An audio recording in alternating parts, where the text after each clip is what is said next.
Good morning. If all members will come to the floor, all members will please come to the floor.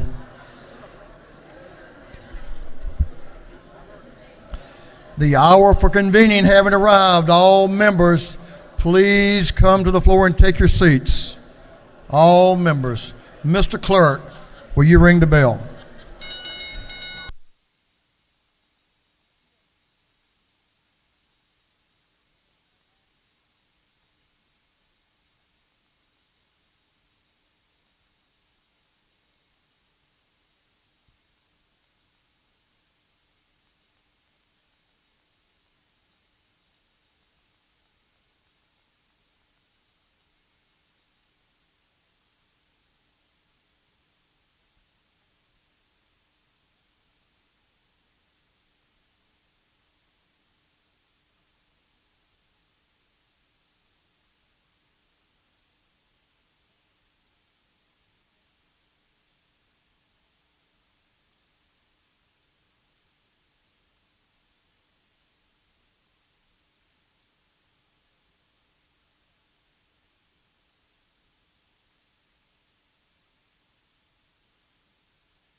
Good morning, members.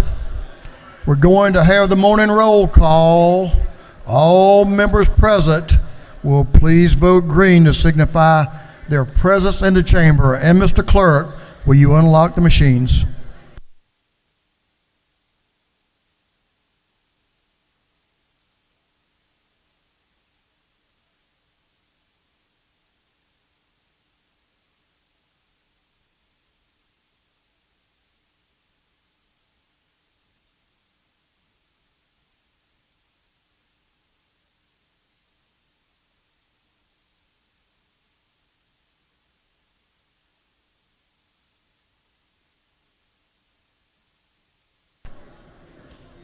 Have all members voted?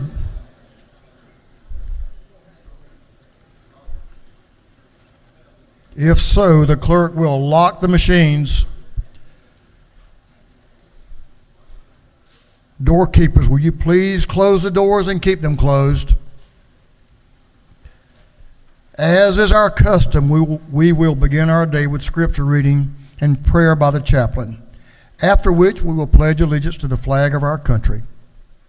Our chaplain this morning, will be introduced by the lady from the 90th House District, Representative Draper. Representative Draper.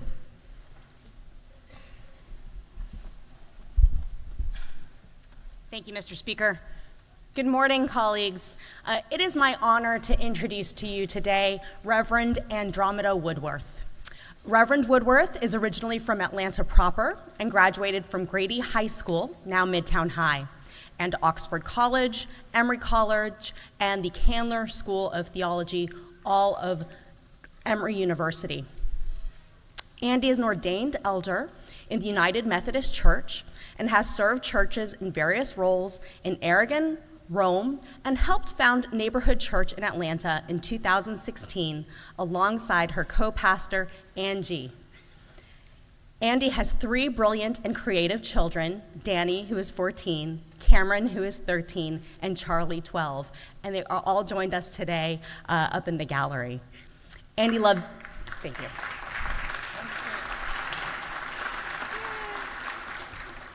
Andy loves all kinds of music, gardening, a good savory scone, and helping people and communities grow through creativity, courage, and cooperating with God.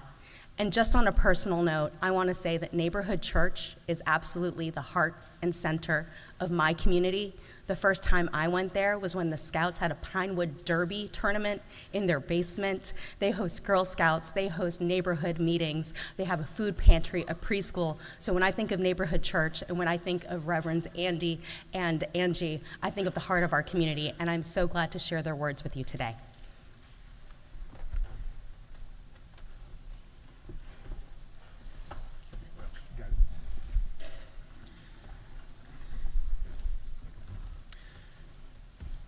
Good morning.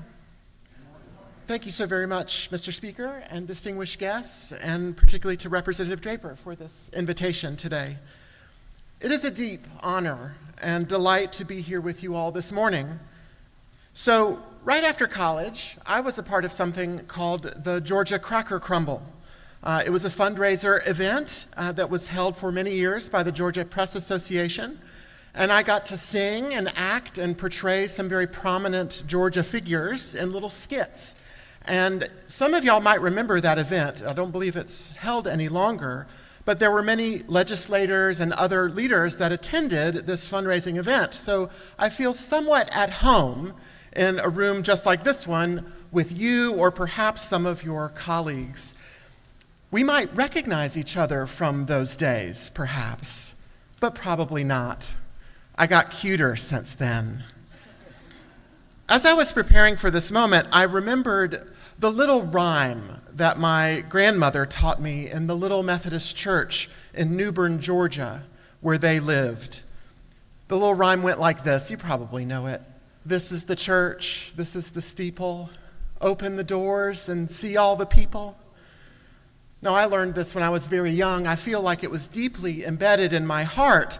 And I bring this up because I have come to claim that last phrase, open the doors and see all the people, as a motto for my ministry and as a framework for my practice as a pastor. See all the people. I've tried in my years of ministry to see the people in front of me as people, as human beings, whether they were legislators or governors, whether they were bishops or they were atheists, whether they were unhoused or hospitalized or in line to be canonized. I have tried to see the people in front of me as human beings, worthy of being seen as fully human. So I am delighted to see and be invited by Representative Draper, who is a neighbor of ours. She lives right around the corner from my family in Atlanta. But before I lived in Atlanta, we lived across the street from Representative Dempsey in Rome. And so we have been neighbors too.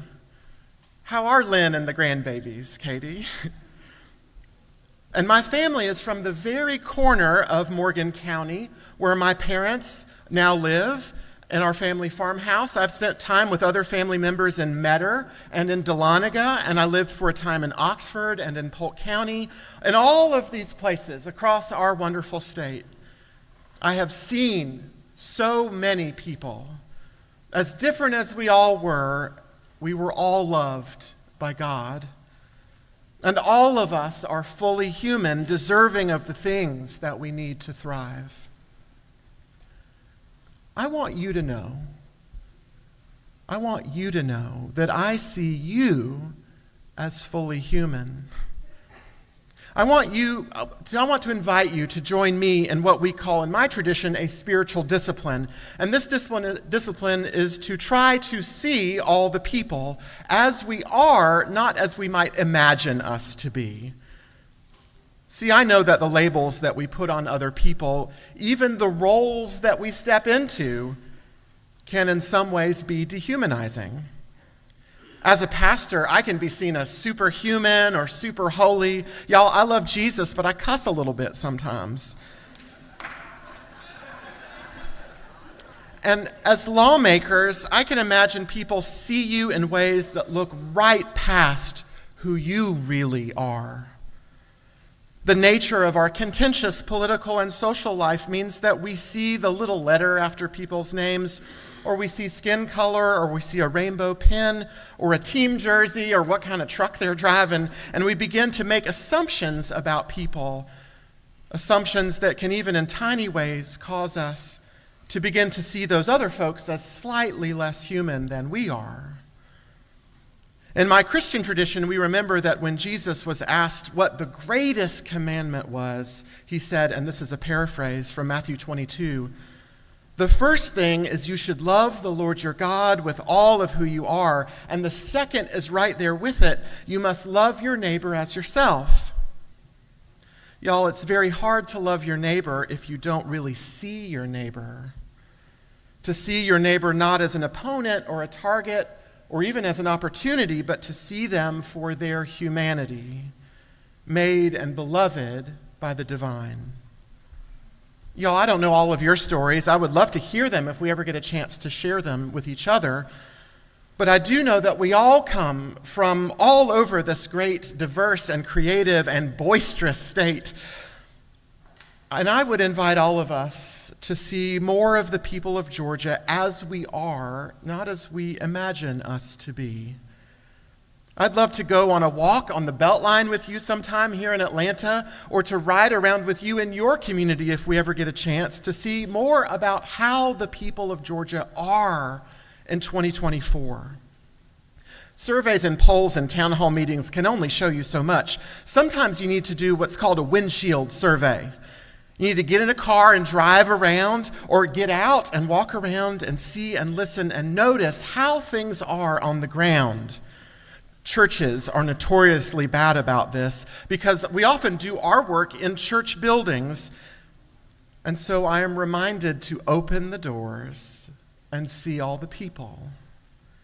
I'm sure that legislators never, ever get stuck in offices or meetings more than you would like. How can you open the doors and see all the people? All the people.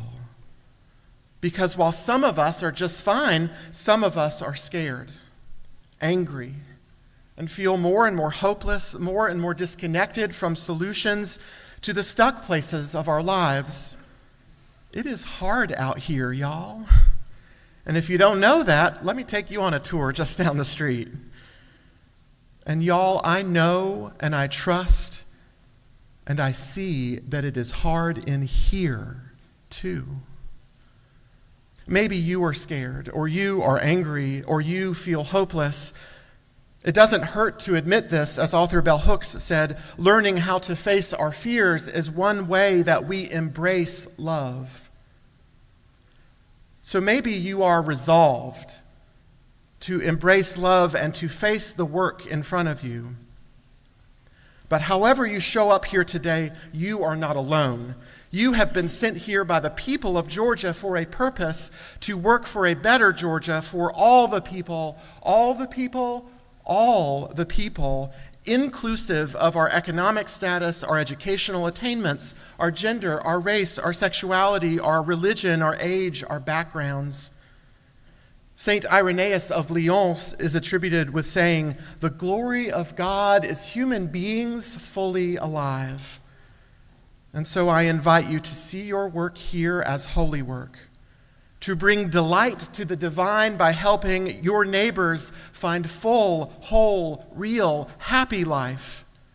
May your work here today for the rest of your time in this house be to love your neighbors and to help them become fully alive, healthy, whole, and free. Friends, open the doors. See all the people, and love your neighbors as you love yourselves. Even Jesus said that all the law and the prophets depend on this. Friends, will you pray with me? And let's stand. Friends, let's take a deep breath together.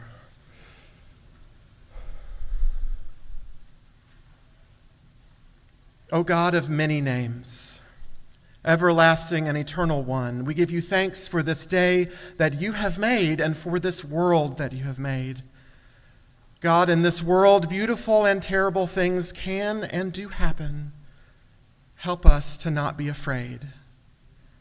We give you thanks for the mystery of our making, how you have made each of us uniquely and wonderfully, and how you have brought all of us to this moment here together. O eternal and holy one, work in all of us, in our minds and our hearts and our souls and our bodies. Work through us and in spite of us, so that our great state may be ever more moderate, wise, and just through our actions and choices. God, help us to love our neighbors, all of our neighbors, all of our neighbors.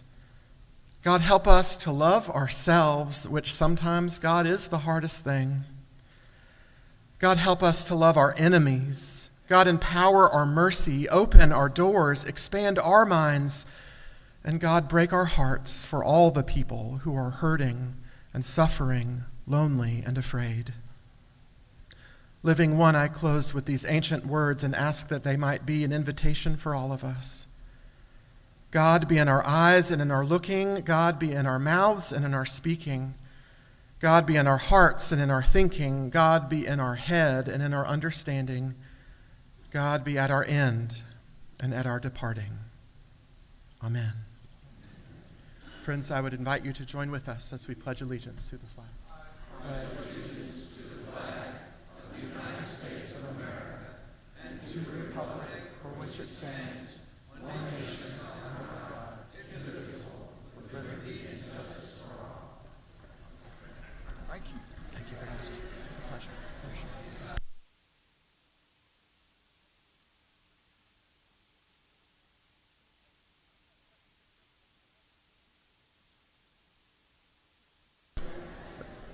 Doorkeepers, you may unlock the doors. Thank you, Reverend Andy. That was a great message. Thank you for bringing that to us.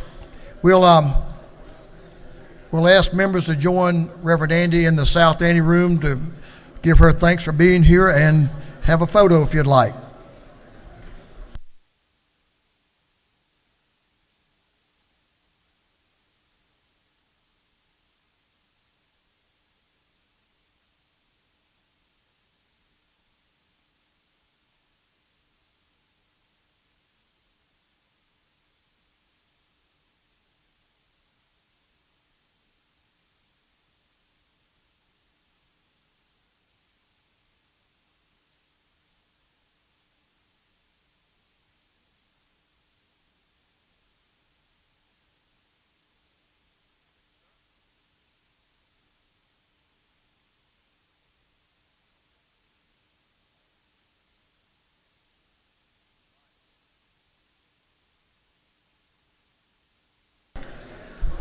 Members, our doctor of the day is brought to us by Representative Esther Panich. That's Dr. Deborah Martin. So when you get an opportunity to go by the aid station, say hello and thanks to Dr. Martin. Members, if I can have your attention just for a second before we move on to our next, because I'm going to use this device. So members, if I can have your attention. Bill, watch your ears, Bill.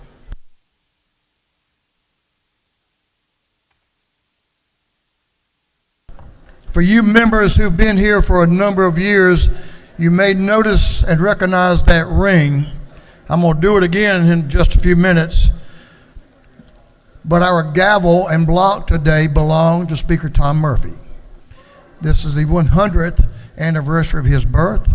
And we're going to have Representative Tyler Paul Smith is going to speak to that in a few minutes, not right now, when we get on to morning orders. But I'll let you hear it one more time.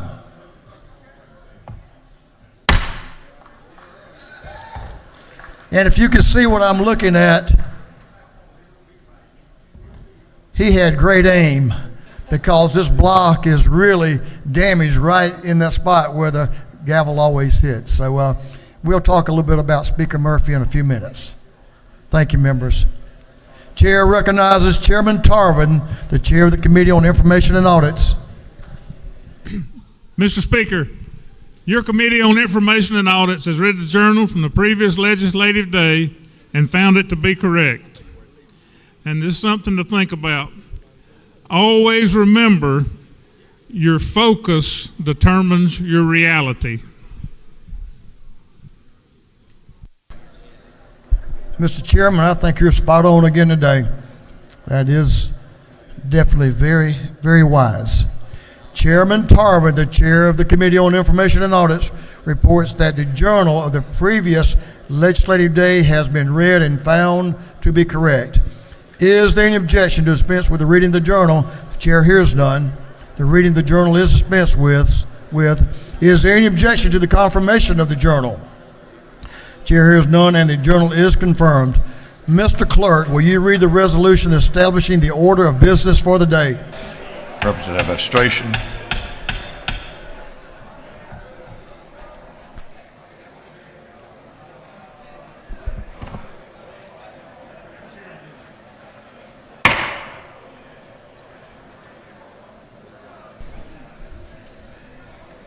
Members, you may need to take some of those important conversations to the ante room.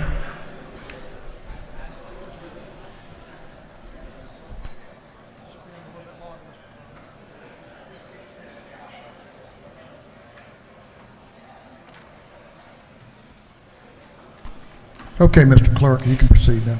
Representative Administration of the 104th moves following be established as the order of business during the first part of the period. Unanimous consents. Introduction of bills and resolutions. First reading and reference of House bills and resolutions.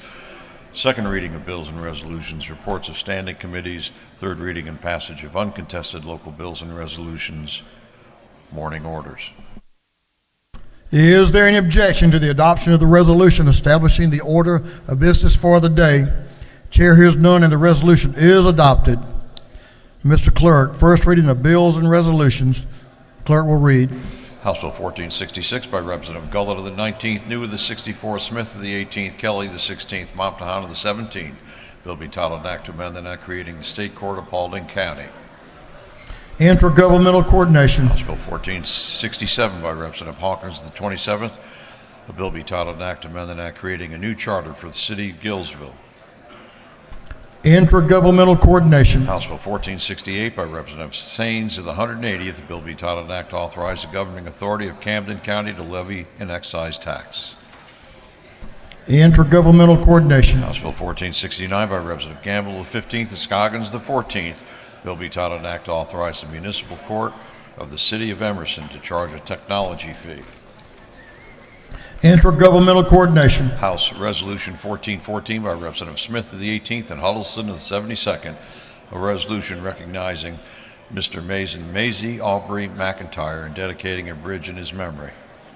Transportation. House Resolution 1415 by Representative Dempsey the 13th, a resolution recognizing Mr. C. Max Tolles and dedicating an intersection in his memory.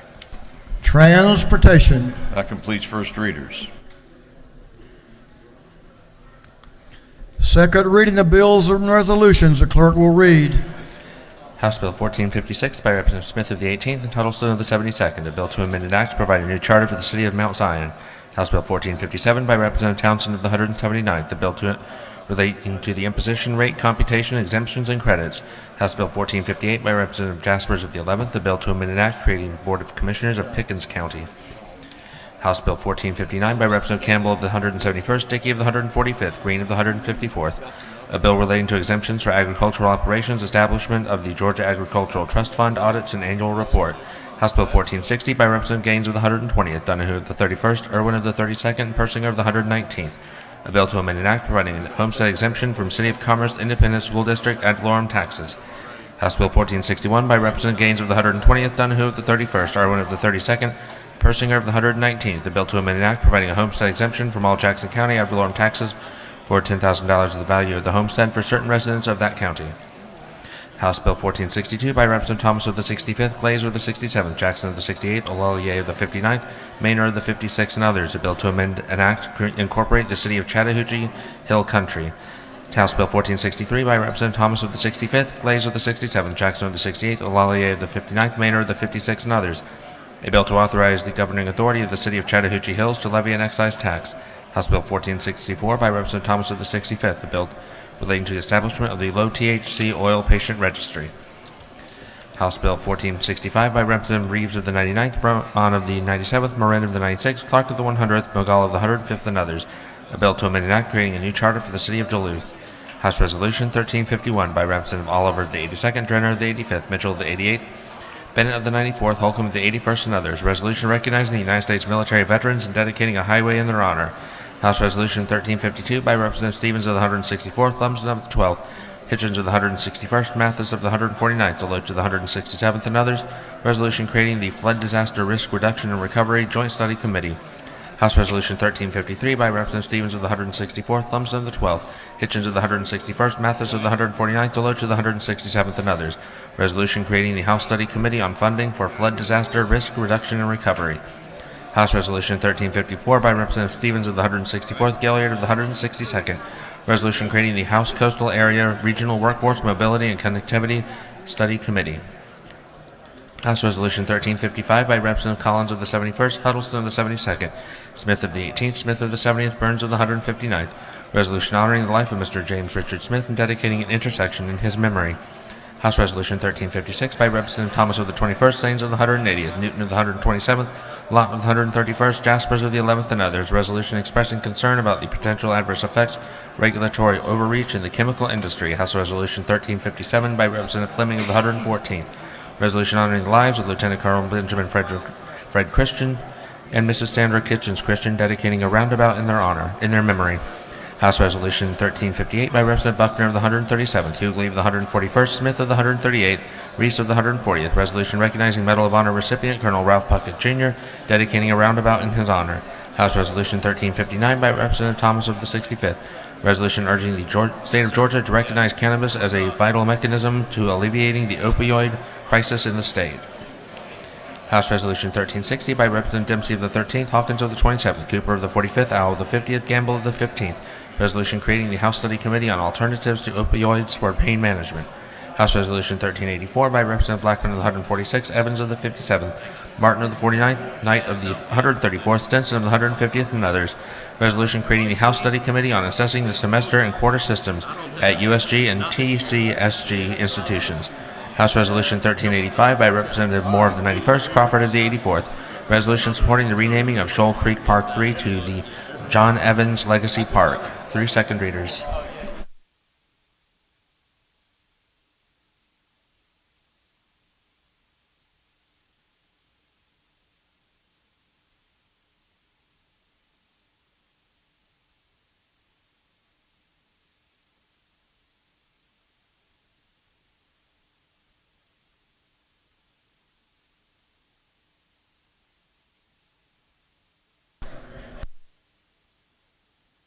Reports of standing committees, the clerk will read. Representative Beth Campbell, 135th District Chairman of the Committee on Intergovernmental Coordination Local, submitted the following report. Mr. Speaker, your Committee on Intergovernmental Coordination Locals had under its consideration the following bills of the House and instructed me to report the same back to the House with the following recommendation. House Bill 1346 do pass. House Bill 1445 do pass. House Bill 1449 do pass. House Bill 1450 do pass. House Bill 1451 do pass. House Bill 1455 do pass. Respectfully submitted, Representative Beth Camp of the 135th District, Chairman. That completes the reading of the reports of standing committees.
Members, we do have a local calendar this morning. We do have a local calendar. One bill on the local calendar relates to homestead exemption and requires a recorded 2/3 roll call vote for passage. Third reading and passage of uncontested local bills. If there is no objection, we will vote on the local calendar as a whole with a recorded vote. Mr. Clerk, will you read the local calendar? House Bill 13.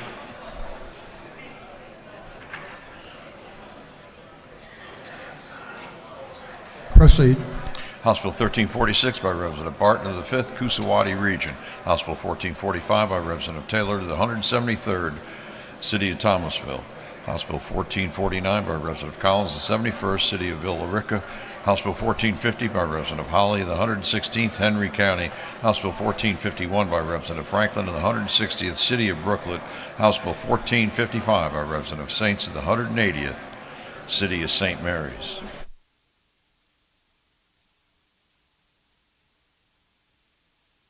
Is there any objection to the previous question being ordered on the local calendar? The chair hears none. The previous question is ordered. Is there any objection to agreeing to the report of the committee, which was favorable to the passage of the bills?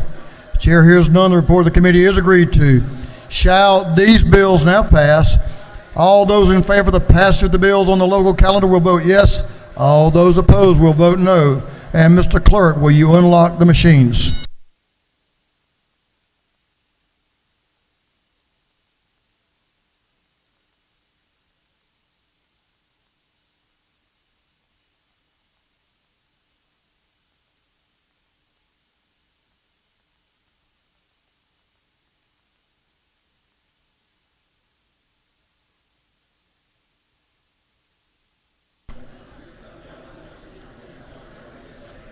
Have all members voted?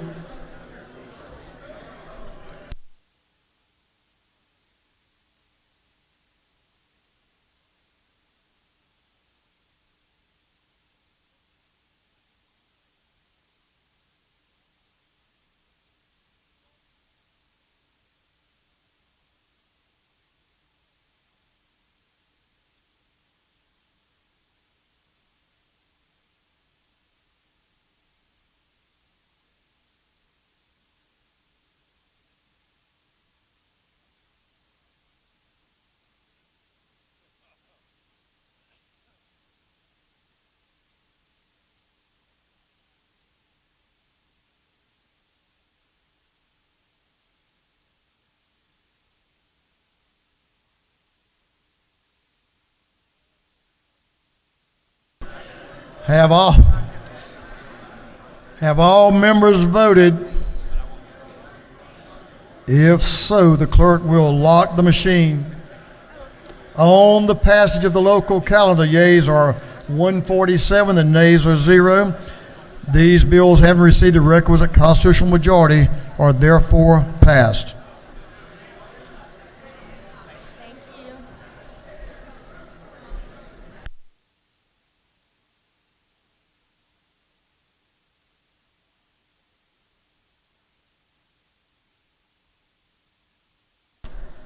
Members, as we do from day to day, we have a whole slew of morning orders. So we're going to ask the members to keep them as brief as possible. As brief as possible. Our first morning order will be from Chairman Tyler Paul Smith. If you'll pause just for a minute.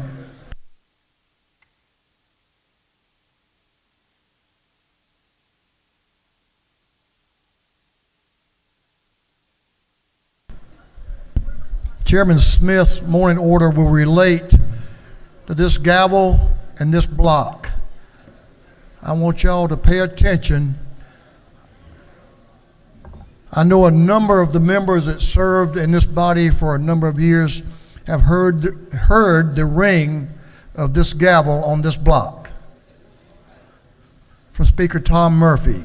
I want to pause this morning also to thank Gerald Pilgrim, our own Gerald Pilgrim, who happens to own this gavel and block now and shared it with us today on this very important day.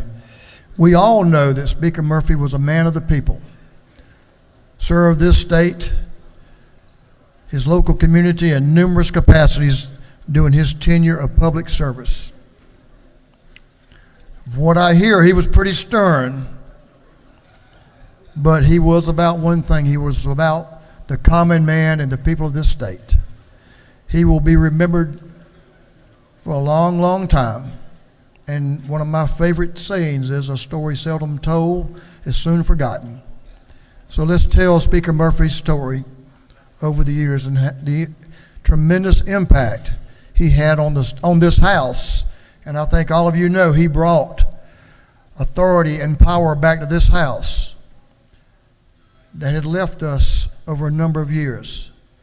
So a very important historical figure in the history of Georgia, but also in the prominence that the People's House plays in the lives of the people of this state. So if you will, I'm going to ask you to stand as Chairman Tyrell Paul Smith recognizes a great Georgian. Mr. Chairman. Thank you, Mr. Speaker. Good morning, ladies and gentlemen of this august body. Today it is a very humbling and true honor to commemorate the 100th birthday of Thomas B. Murphy. Mr. Speaker, ladies and gentlemen of this House, Speaker Murphy served in the House of Representatives during the terms of 5 governors from 1961 through January of 2003. During that period, he served continuously as Speaker of the House from December 19, 1973 through January of 2003, making him the longest-serving Speaker in the history of Georgia, and for many years, the longest-serving active presiding officer in any state legislature. Speaker Murphy was a member of the greatest generation, serving in the United States Navy in the South Pacific. Mr. Murphy, upon returning from his service in the Navy, went on to law school at the University of Georgia and came home to Bremen to practice law with his older brother James. There's a great biography on Speaker Murphy that I'll commend to each and every one of you. It's called Mr. Speaker by Mr. Richard Hite. I can remember reading this for the first time as a sophomore in college, getting to know Speaker Murphy better. Mr. Murphy was most definitely a titan. Those shoes could never be filled in the 18th House District, and we always serve every day to try to pay homage to his ideals of serving his common man and woman, and also fighting for the little person that needed a hand up. Mr. Speaker, there's an excerpt from this book that I wanted to share with y'all, and also concerns a quote from our now Rules Chairman, but then House Banking Chairman, Butch Parrish. The first excerpt from this, Mr. Speaker, says that Murphy led Georgia through perhaps her greatest political and economic changes. Governors have come and gone. He is the constant. To quote Chairman Parrish concerning Mr. Murphy's preference to be seen as a simple country lawyer, bless his heart, he doesn't try to help himself with that image. Yes, he's an old country lawyer, one who is dumb like a fox. He'll come across as someone who doesn't know what they're doing, but you better not believe he doesn't. Some of these traits I hope we'll all embody that Mr. Murphy had. And I refer to him as Mr. Murphy and Speaker Murphy because you have to understand I interned in his old law office, his last paralegal being my first. But he was one who truly cared about his clients, his constituents, and how he could just help a common stranger off the street. Mr. Speaker, I want to thank you for returning one of those traditions that Speaker Murphy did on Sine Die. As some of y'all still remember that were here while he was still Speaker, Speaker Murphy would run down as soon as he hit that gavel and Sine Die. He would come and he'd bow to both sides of the chamber, and then he'd run out. And I want to thank Speaker Burns for bringing that back. That was truly special for us to see. I thank you for attention this morning, members, and Mr. Speaker Murphy, happy birthday.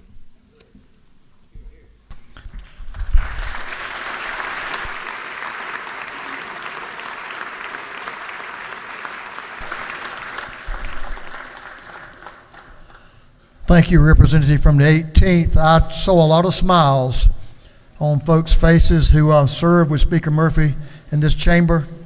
What a legend, what great wisdom, what a great impact he had on this great state of Georgia in a very, very positive way. Thank you for that remembrance. Chairman Stevens is recognized for a morning order. If you'll give the gentleman, do you have friends with you? Yes, sir. We have, this is hometown guy, so all of my Savannah delegation. former Savannah mayor. delegation. Thank you, ladies and gentlemen. If you will, we really have a star here today, and it's, we like to make known whenever we've got a homeboy that's really come and made us proud. We've got a Grammy Award winner with us today. Not one, not two or three, but 9 Grammy Awards.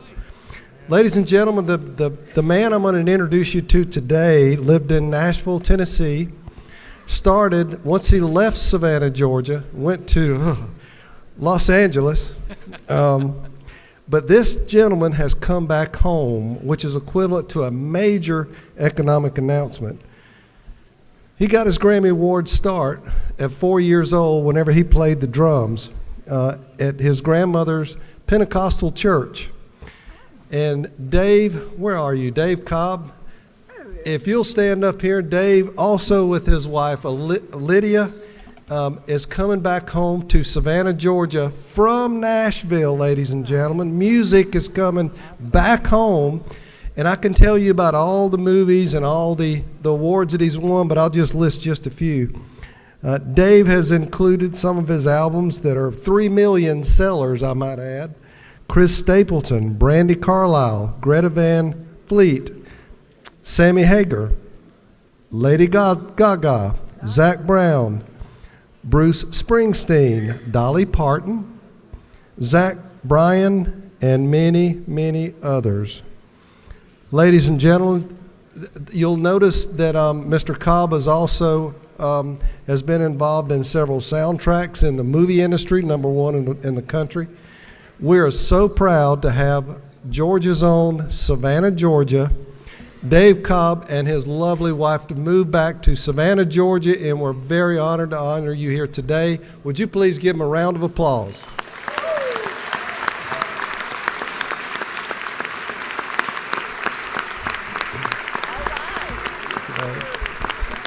We will have pictures in the anteroom. Thank you, Mr. Speaker.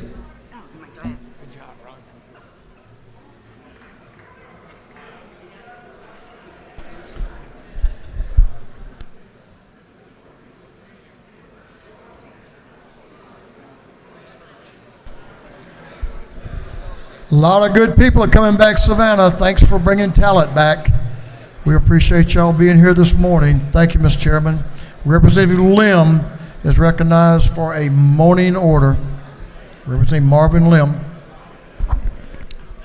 Thank you, Mr. Speaker. Today is Filipino American Day at the Capitol, and I'm so proud to celebrate with you all, along with our visitors in the gallery if they made it in. If not, that is cool. Fun historical fact, we are actually the first people from Asia ever to set foot in North America and the U.S. all the way back in 1587. Fast forward a few centuries, and Filipinos played a critical role in World War II. The U.S.-Philippine relationship is critical in peace and security in the East, and we have, of course, contributed significantly to many professions in America, like nursing and allied health.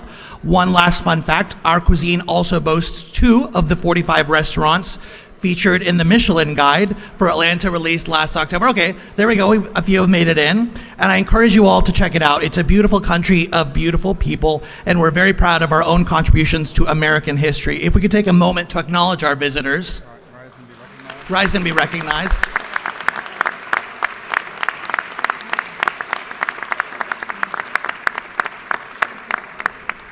Salamat and thank you, Mr. Speaker. I yield the well. Good to have y'all. Gentleman has yielded the well. Chairman Chokas, recognized for a morning order.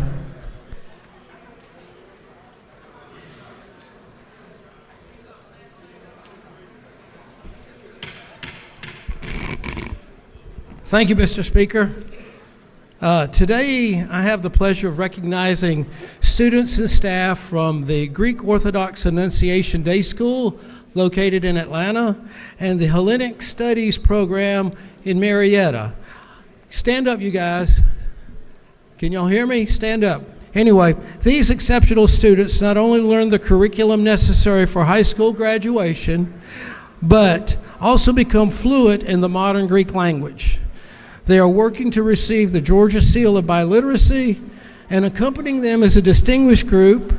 We've got Thodoros Dimopoulos, the General Counsel of Greece. We have Polyxenia Potter, who is the Honorary Counsel of the Republic of Cyprus, as well as her husband Morris. We've got Maria Sharp, President of Lyikon. And we have Lieutenant Colonel Herakles Koskeridis. He is the military liaison for the Hellenic Army at Fort Moore.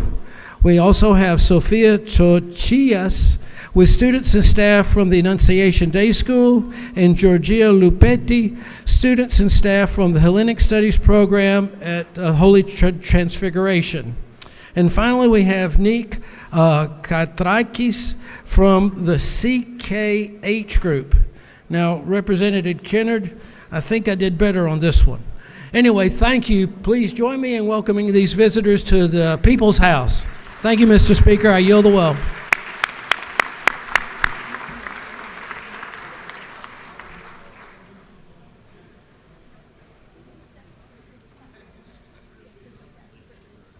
Representative Adenia and friends. There he is. Thank you, Mr. Speaker. Give him just a second. Get up here with you. All right. Good morning, colleagues. Today is Blue and White Day. And we have the Zetas and the Sigmas in the house. Right up there in the gallery wearing the white and blue. We know that they're both organizations that have contributed so much to our community, giving back, over 100 years old. And today, March 11th, will be Blue and White Day. I have two resolutions.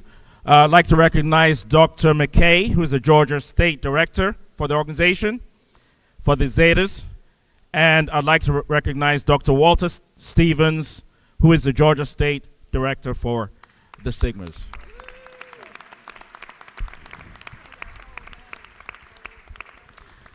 Please, can you meet me down in the anteroom for pictures? Again, congratulations to the Zetas. Oh, all right, they're correcting me here because I'm Zeta Phi Beta and Phi sorority and Phi Beta Sigma fraternity incorporated. You can tell I'm learning. Thanks for being in our house. Hope you got that right. There goes your honorary membership. I'm not sure which one it is. Good to have y'all.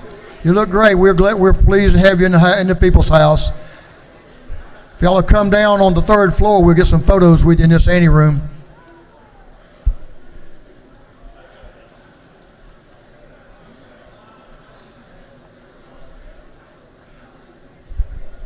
We have another good group coming down to the well. Representative Franklin, Representative Parrish, Representative Hagan, Representative McLean, Representative Stevens. Going to tell us about something that's pretty awesome. I think I know a little bit about what you may talk about here, Representative. This is a quite a record. If the gentleman will suspend just for a minute.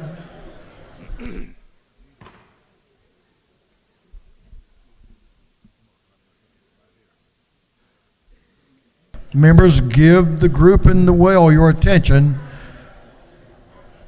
Thank you. We're ready. Thank you, Mr. Thank you, Mr. Speaker. Is it clipped on? Wait a minute. You're not on yet.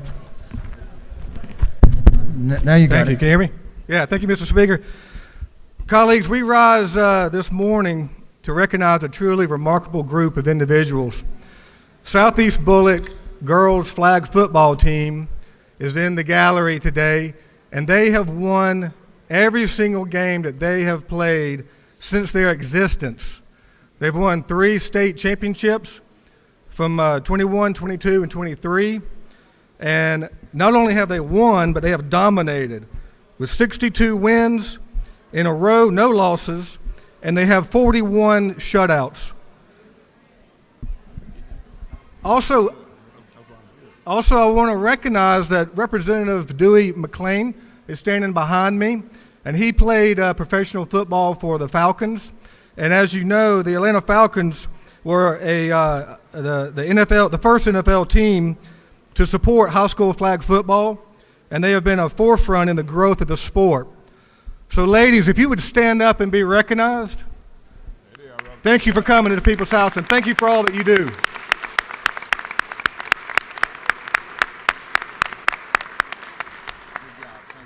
If you don't mind, we'll come down and maybe get a picture a little bit later on today. Thank y'all. So how many is that they've won? They won 3 state championships.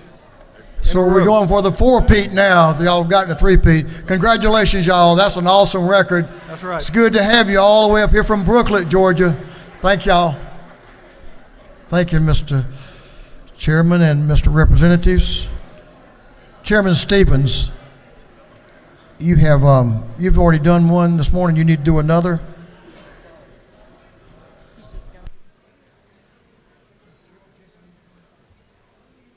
Chairman Petrie and Chairman Stevens recognized for a morning order.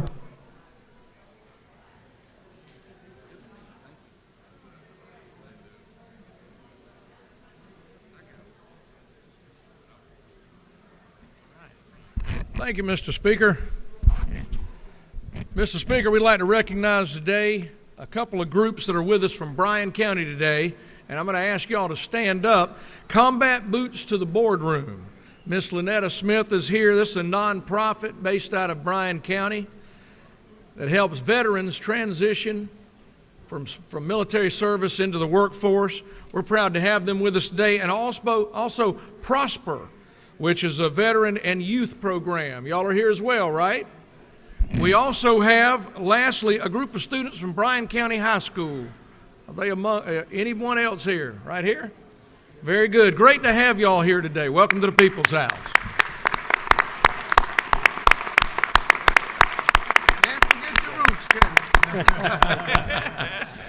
Thank you, Mr. Speaker. Bryan County, a couple of good things going on in Bryan County. It's good to have y'all. We always like it when Southeast Georgia folks come to the Capitol. Hope you have a good day. Let us know what we need to do for you. Welcome. Representative Gilliard and Representative Sharper. Chairman Gilliard and Representative Sharper is recognized for a morning order.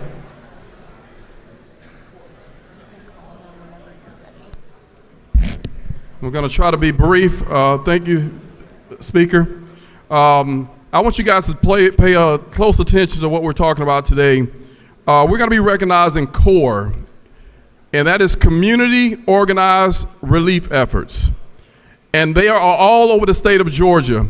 When we're talking about the vaccines, COVID flu vaccines, the tests, in 2020, April 2020, this group partnered with our health departments all over the state to make sure, and y'all listen to these numbers, about 500,000 COVID-19 tests, almost 600,000 COVID-19 vaccines were done. And they had over 141 mobile vaccination sites in up to 15 Georgia health districts. We're talking about all over. And another thing, they have incentivized people to be able to come and get the vaccines and other services. About 7,000 gift cards have been given out with 800 incentivized events. They have 25 events weekly in you guys' districts all over the state of Georgia. CORE is an organization that we really need to partner with because they do so much, not just for the COVID, but also when you have disasters, hurricanes, tornadoes in your community. CORE is there. So before you leave today, they're going to go down to the ropes. I want you guys to go out, find out what districts they're in and what districts so they can know you. So we want to have a relationship with them. And we also have their staff here, and we have a special team from Savannah too, all the way from Savannah. We got Monique, we got Weston, we got Grace, and we have some of the others. But these are hardworking people that I'm also a clinician with them, and I go all over the state to help get vaccinations and also other benefits. So we really appreciate you guys, and we thank you for what you've been doing since 2020. So y'all, let's welcome them to our Georgia House. We appreciate CORE. Thank you all so much. Thank you, Speaker. Thank you all for what you've been doing and what you'll continue to do. Hard-working Georgians. The gentleman at the well also fits that description. Representative Sharper, I know this is a passion of yours. Thank you for your hard work and continued involvement in taking care of Georgians. I appreciate you. Representative Olalier. Where's Representative Phil Olalier? There he is. You going to talk about kickball or something else? We'll talk about kickball after we kick it again, right? Yeah. And friends. Thank you, Mr. Speaker, and good morning, colleagues. Today I have the honor of recognizing an incredible group of graduate students from my alma mater, the Harvard Kennedy School. They're traveling through Atlanta and a few other cities across the southeastern region, meeting with and learning from civic organizations, state and local officials. We had the pleasure of enjoying a 45-minute conversation about all things state government, public policy, and day in the life of an elected official. But if you all could please stand, and colleagues, can you please give them a warm welcome to the People's House?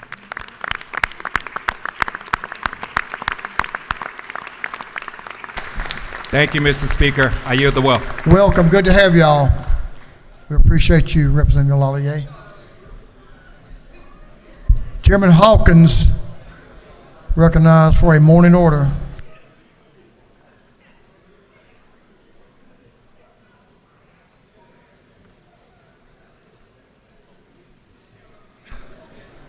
Chairman Hawkins, and I think he has some backup.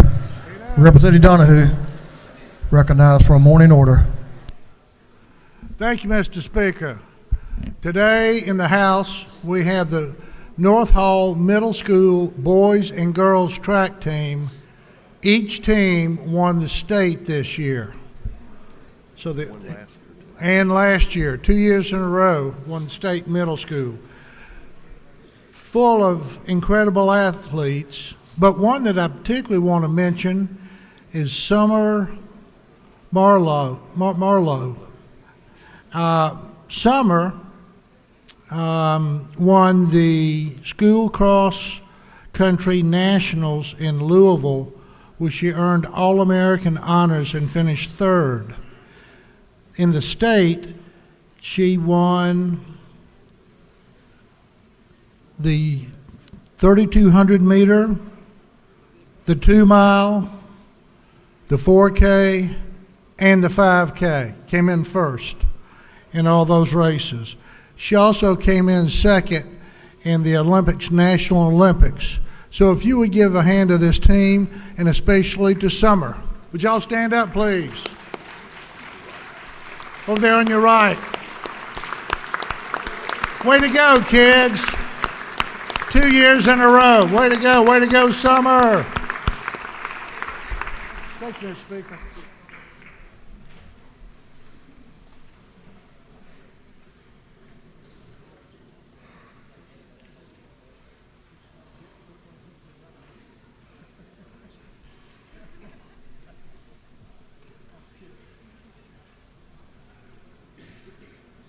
Chairman Noel Williams is recognized for a morning order. Thank you, Mr. Speaker. Members of the House, I would like to recognize Leadership Crisp. If y'all would please stand. It's about 20 strong that got up this morning and came up to the People's House, and we appreciate y'all being here and just want to welcome y'all to Atlanta. Thank you.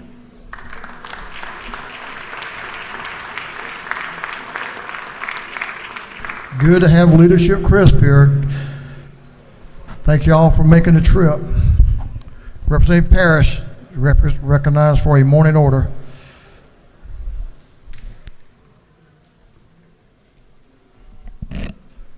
Thank you, Mr. Speaker. So today is PACE Center for Girls Day at the Capitol, March the 11th. And we have some of them in the audience today. Ladies, if you all would stand. So PACE serves throughout the Southeast with 23 communities across Florida, Georgia, and South Carolina. They've cared for over 3,000 girls, and their mission is that of counseling and education for high school girls and middle school preparing them for careers, life skills, individualized development, approaches based on each girl's unique strengths, life experiences, and needs. So we want to really thank them for being here today. This is a very important organization, so important that March the 11th is PACE Girls Center for Girls Day at the Capitol. Thank you all so much for coming and being with us today.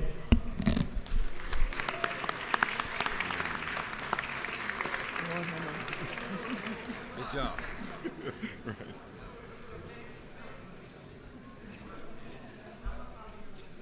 Representative Doug Stoner, recognized from a morning order. Give the gentleman in the well your attention, please. Gentleman will suspend. Having too much fun there on the front row, I can tell already. Representative Stoner. Thank you, Mr. Speaker, and those from the Cobb delegation that can join me this morning. I appreciate it. Want the House chamber here to recognize Miss Cobb County Teen for 2024. That is Carrington Manus, age 15, if she can stand, thank you. Recognize her, and she's going to be competing in June of 2024 for Miss Georgia Teen in Columbus, Georgia. So for my colleagues from Columbus, Georgia, they'll be coming down there in June 2024 to compete. Just a little bit about our representative here for the Miss Georgia Teen. She's in fact, her mother's here with her today. Shanti, if she can stand too. You know, come on, Mom, let's stand up. All right. And just want to thank her and the stuff that Carrington's doing. She's a very involved young lady. She is a 10th grade honor student at Woodward Academy here in Atlanta, Georgia, with a career ambition to become an attorney. So guess what? There's several attorneys here in this chamber, so you can come down here one of these days and join them. And then she's also a member of the teen board for the International Dyslexia Association of Georgia, and a member of the Buckhead Atlanta chapter of Jack and Jill of America Incorporated. And in her spare time, when she has any apparently, she can be found dancing competitively with her dance company, AREA, and debating with her school's debate team, or riding her bike around Metro Atlanta with her family. So this is a busy young lady. We appreciate her being here today, and thank you for all the work you do in our community. Thank you, Carrington.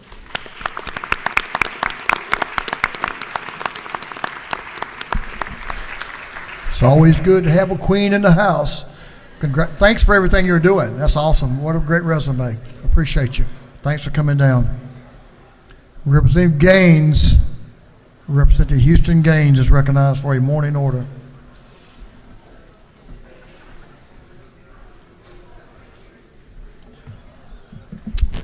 Thank you, Mr. Speaker. Today there's members of the American Heart Association, American College of Cardiology who are with us, and in particular I want to recognize Ron Corson, who is at the University of Georgia Athletic Department and just does a fantastic job for our student athletes at UGA. We also have Jonathan Kim.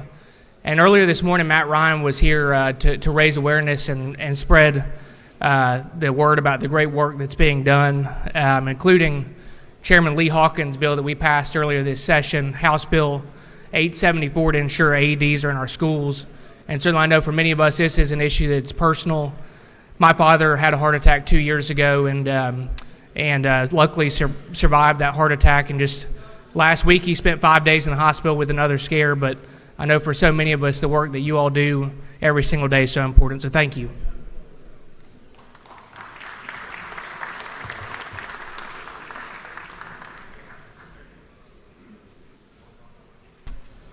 Thank you, Mr. Representatives. Chairman Yurda, recognized for a morning order. Thank you, Mr. Speaker. I'm pleased to have the Lee County Youth Ambassadors, and they're up in the galleries. Y'all please stand up.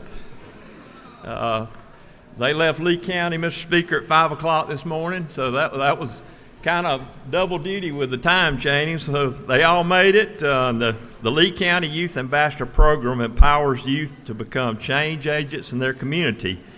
Each ambassador is a graduate of a 5-month Junior Leadership Academy program in their 8th grade year, and they are currently 9th graders.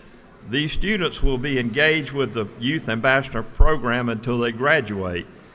The Youth Ambassador Program is a collaborative effort between the Lee County Family Connection, Lee County School System, Lee County Chamber of Commerce, Lee County Library, City of Leesburg, and the Lee County Board of Commissioners. This is a unique program that builds a connection in their community while building confidence and leadership skills. They're provided opportunity to volunteer in the community and encouraged to work and implement community projects and encourage civic awareness.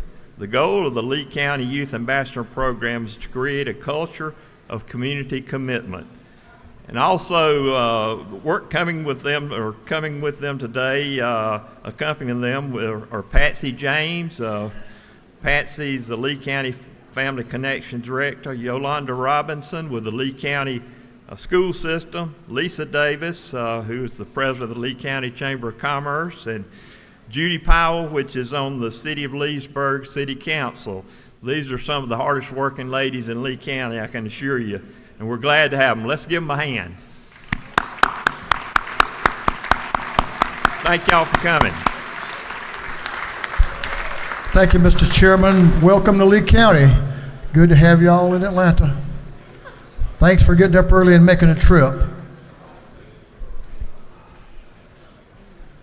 Members, that completes our morning orders, believe it or not. We have one more special morning order. I'm going to ask the members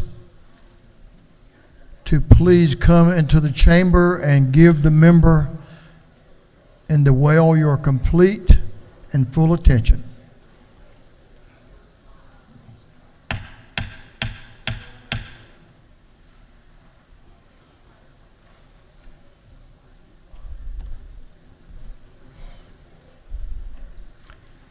Chairman Clay Perkle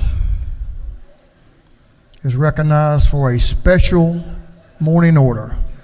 Chairman Perkle. Members, if you'll give him your attention. How many bottles of water do you have? Well, Mr. Speaker, I've got 3 of them up here. I hope I don't need quite all of them. I hope I don't get emotional at this.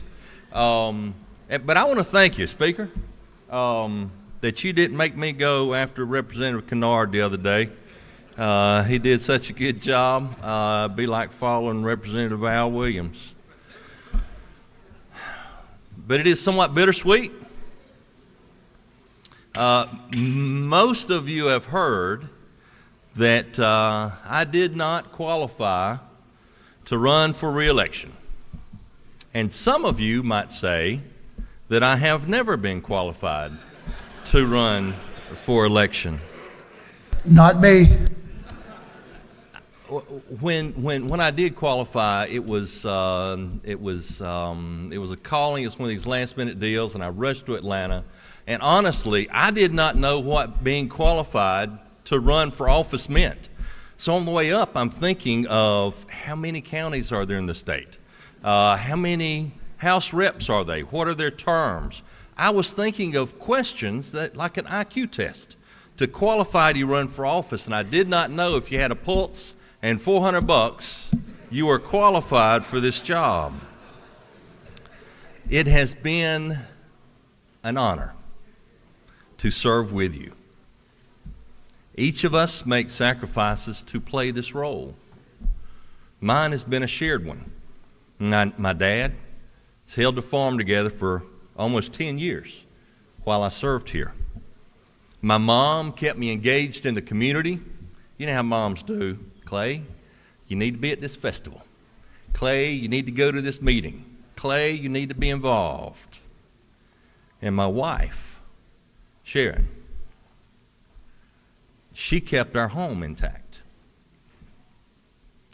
Lots of sacrifice while I was up here. And not one time did she complain. She's very supportive in my endeavors. And though my kids are now grown, it has been the honor of my life to be their dad. Andrew, Deanna, and Nathan. It's been of their future that I've endeavored to make better. I just got to get two of them back from Tennessee. Now, Miss Penny, when she gave her address, and she is such a wonderful ambassador for us, she was right. It is about the people. It's the people's house. It's the people's chamber. Servant of the people's voice. The thing I'll carry from this place is the people. Now, it's right here that Abby Day wrote that this is where I should say something great about her. So, Abby, it is G-R-E-A-T and not G-R-A-T-E. I'm kidding. I just wanted to mortify her. But seriously, Abby Day in Budget Research, she is the best. She makes me look smart in my budget area, and I got to tell you, that takes some doing. Abby, I will miss you. But I digress.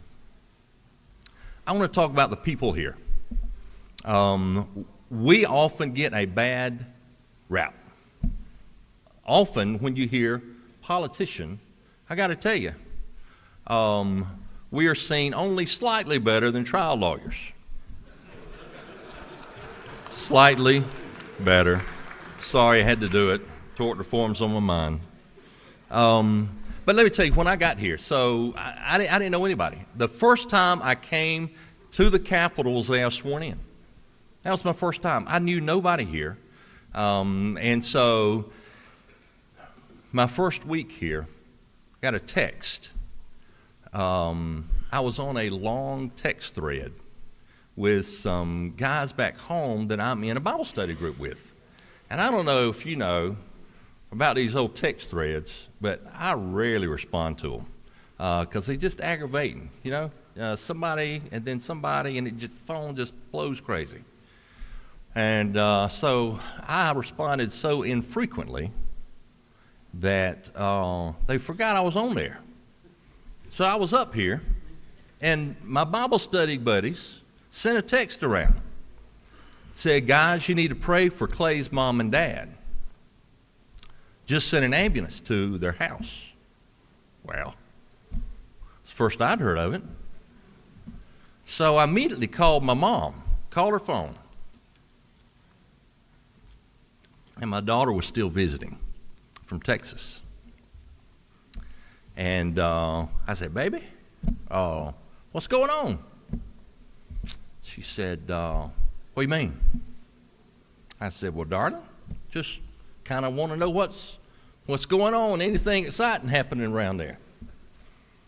Because she answered my mom's phone. She said, who you talk to? And I said, darling, you're my daughter. I need to know what's going on at home. She said, well, Granny, that's my mom, has had a stroke. Slurring her words, can't move her right side. And she said, the ambulance is here. They're going to take her to the hospital. And I said, well, I'm on my way. And she said, Granny said not to come. She said, some of you got mamas like that. She said, she knows you're busy. And she didn't want to bother you. I said, well, darling, I'm a grown man. I get to decide when I come home and check on mama. So that's not up to you anymore. I didn't know. Honestly, I thought you might have to, like, punch a clock or something to get out of here and go home. Had no idea. And so I saw a couple of people, and I said, listen, my mom's had a stroke. I'm headed home. And they said, of course that's what you should do. So what I did not know, they didn't know me, certainly didn't know Mom, but they began to gather in groups.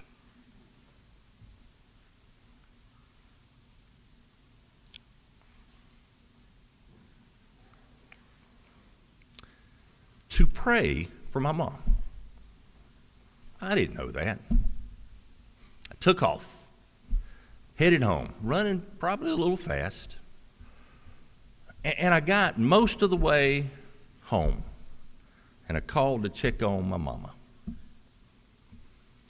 And my daughter answered the phone again, and she said, you know, it's amazing that, so apparently this drug that they give you when you have a stroke, it's kind of art and science. It's kind of both.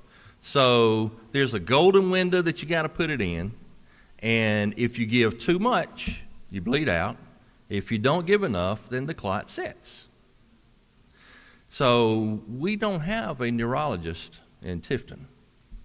So she was on one of these telemedicine or Zoom or some kind of call with Augusta.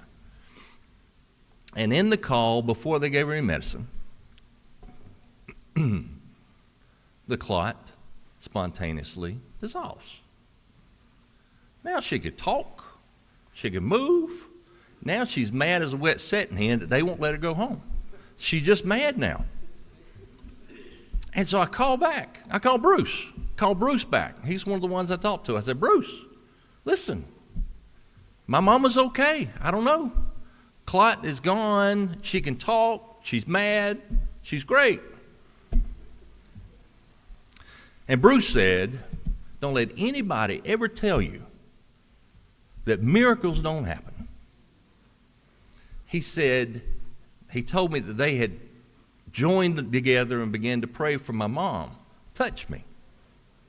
Said the fervent, effectual prayers of a righteous man availeth much.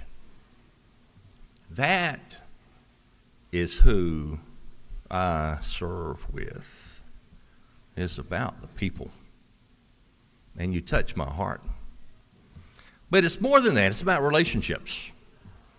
If the only people you interact with here look like you, vote like you, talk like you, you are missing a treat. For example, there's no one in this body that I have enjoyed sharing a meal with more than Representative Al Williams and Representative Mac Jackson, who is not in the chamber right now, might I add. And if you throw in Al's wife, Miss Olivia, you got a real treat. She is a sport. She actually sent me a picture of her infamous pink tool belt that I've got on my phone if you'd like to see it later. But she's got to be a sport if she's married to Representative Williams. But the stories they can tell, it is just fascinating, and it's wow. Secondly, it's a little known fact that Representative Long Tran, and not Whip Park, is actually the stunt driver in this body. He actually is a real-life stunt driver and a wonderful guy. Representative Demetrius Douglas in the back, few people know this. He has a smile that's actually wider than his face. Particularly when he embarrasses you while you're in the well. Weed Owl sent me he showed me some thank you notes that some students that had been up here in a debate the other day, and one of the top highlights was the britches comment that Representative Douglas bantered back and forth. But I love him, and I'm grateful that he likes me enough to pick at me a bit. Representative John Corbett's one of my closest friends here. And he is the top bill signer in this body. He can't say no. If you look at the number of bills he's co-signed, he is the top bill signer in this body.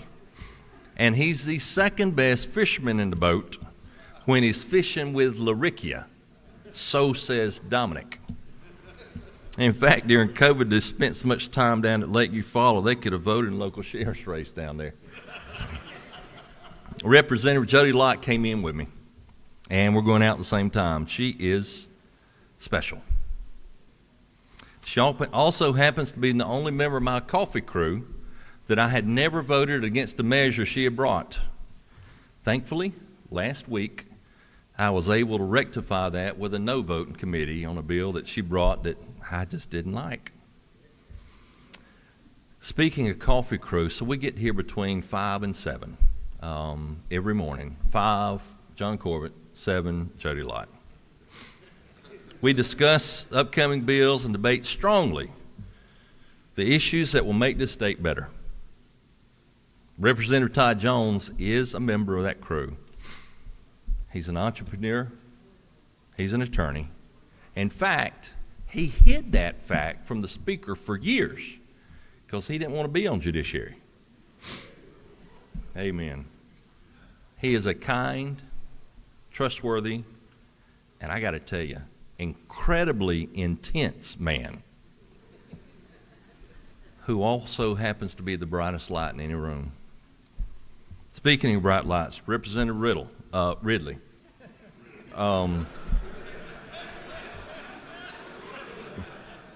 He can be a tad bit rough around the edges, but he has a passion for Murray County and North Georgia mountains that permeates his every being. And he does study the bills. He called last night talking about a bill that will be heard in committee this week. I will miss him. These reps that I mentioned are not nearly all of the characters in this body. I mean, not when you've got Representative Alan Powell and Rick Jaspers amongst your members. The Speaker and the Pro Tem have both been very kind to me and allowed me to grow in roles that quite honestly might have been beyond my ability. But Terry England, the bottles are for him, is a special man to me. He took a chance on me to handle, I think, the most important part of the budget.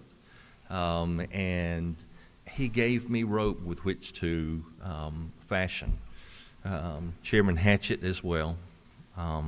We've got characters all over. Many of you, as I look over this body, have made a positive impact on me. But these examples that I showed, they show us that we have strength in our difference. From the Florida line to the North Georgia mountains, from the most rural to the most urban, one party to the other. The relationships that you cultivate serve to make this great state a better place to live, work, and raise our families. It's about people, and it's about relationships.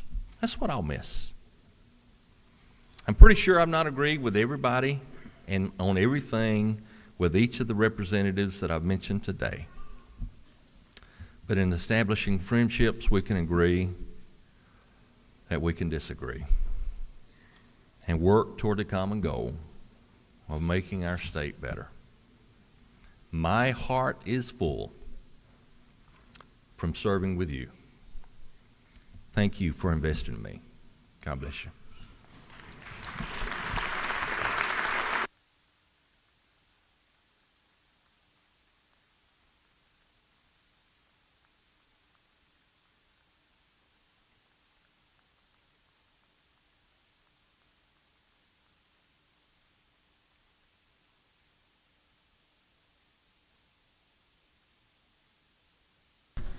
Thank you, members, for your attention. Representative Clay Perkle, you certainly are a man of the House. There's no doubt about that. You're a man of the soil. There's no doubt about that. You're a family man. You love your children. Most importantly, you love your mama and daddy, but you're also a man of God. We love you and appreciate you, and we want you back anytime you want to join us. We thank you for your service. Godspeed. Thank you.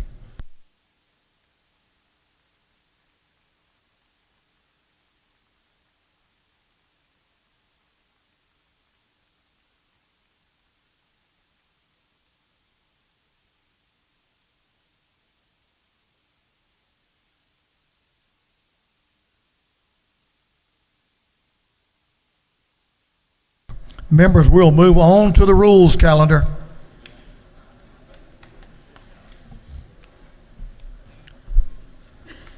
But I'll let you know of the good work first of our doctor of the day, Dr. Martin. Our own Representative Spencer Fry cut his hand this morning, and he's here. And on my orders, the doctor sewed his hand up with no anesthesia. So we wanted to, but he's going to be fine. There it is right there, 5 stitches. Our doctor today took good care of him. So I hope you heal fast, Representative Fry.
probably about to come back to order.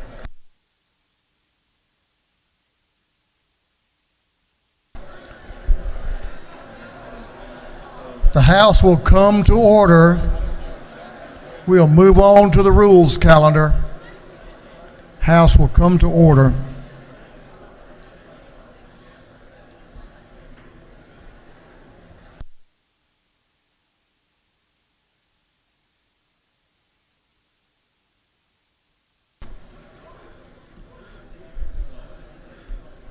Members, I'll ask you to help me welcome an old friend, Representative Randall Mangum, to my left. Let's give Representative Mangum a warm welcome back to the House. Former Representative Randall Mangum. Good to see you, Randall.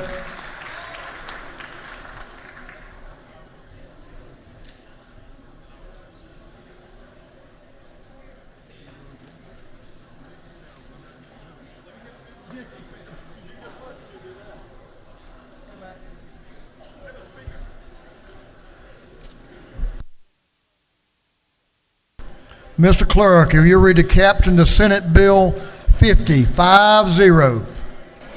Senate Bill 50 by Senator Burns of the 23rd, Dixon of the 45th, Still of the 48th, and others, to be entitled an act to amend Chapter 2 entitled 20 of the Official Code of Georgia annotated relating to elementary and secondary education, so as to provide that local boards of education which operate a school with grades 9 through 12 may provide instruction in lifeguarding and aquatic safety.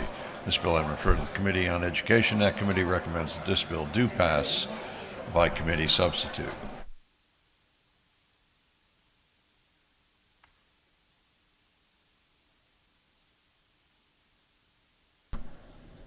House will come to order. We have several pieces of legislation we'll take up.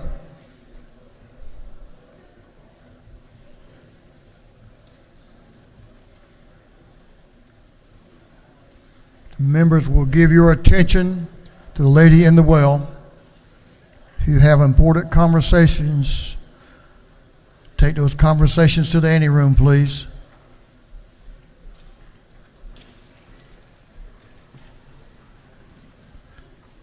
Representative Hagan is recognized to present Senate Bill 50. Ladies recognized. Thank you, Mr. Speaker. This is a bill sponsored in the Senate by Senator Max Burns. It came over and made it through our Education Committee, and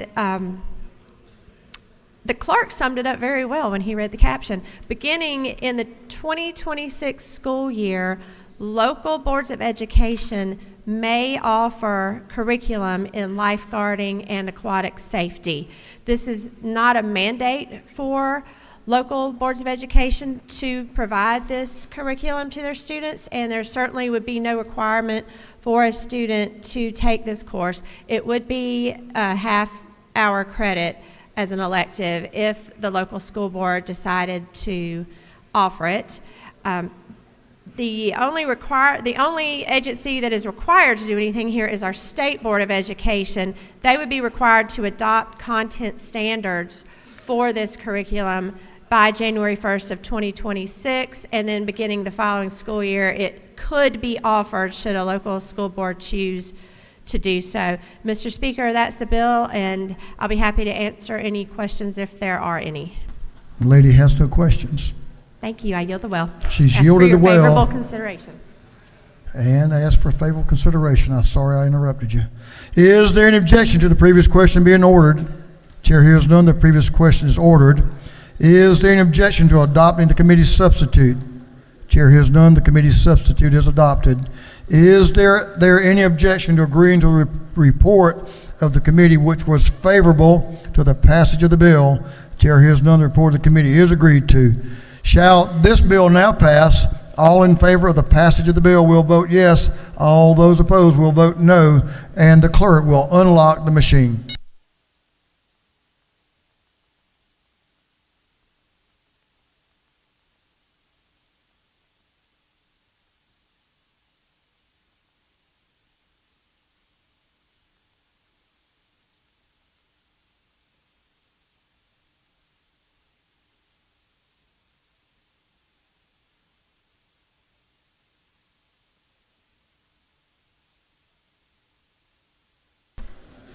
Have all members voted? All members voted. If so, the clerk will lock the machine. On the passage of Senate Bill 50, the yeas are 163, the nay is 1. This bill, having received the requisite constitutional majority, is therefore passed. Mr. Clerk, will you read the caption to Senate Bill 335, 335?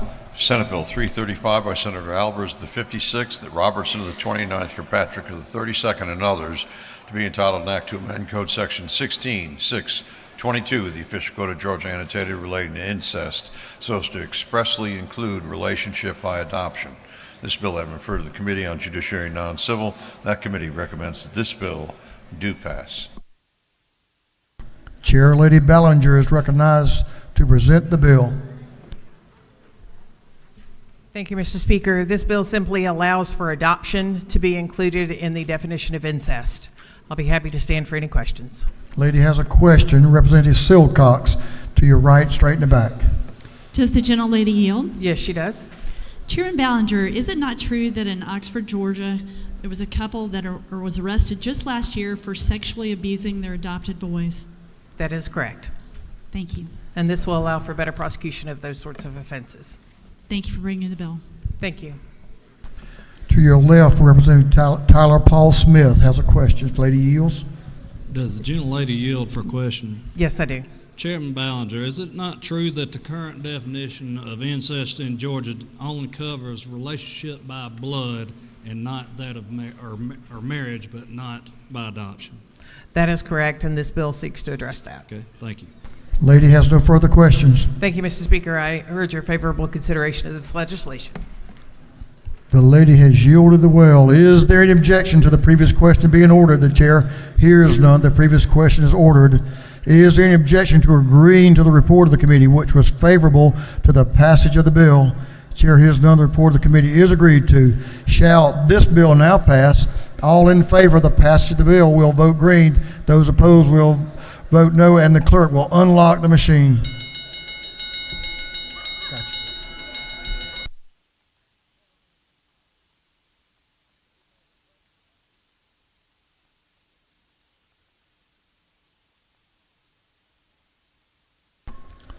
Have all members voted? For what purposes Representative Mary Frances Williams rise? Mr. Speaker, this bill is not in our book. And so it's not in my book, it's not in Representative Camp's book. And I mean, I would like to see it before I voted on it.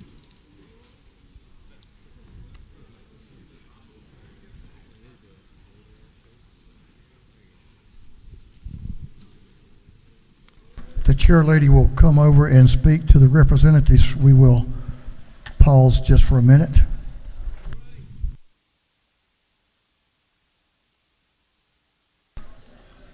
Do the other members have a copy?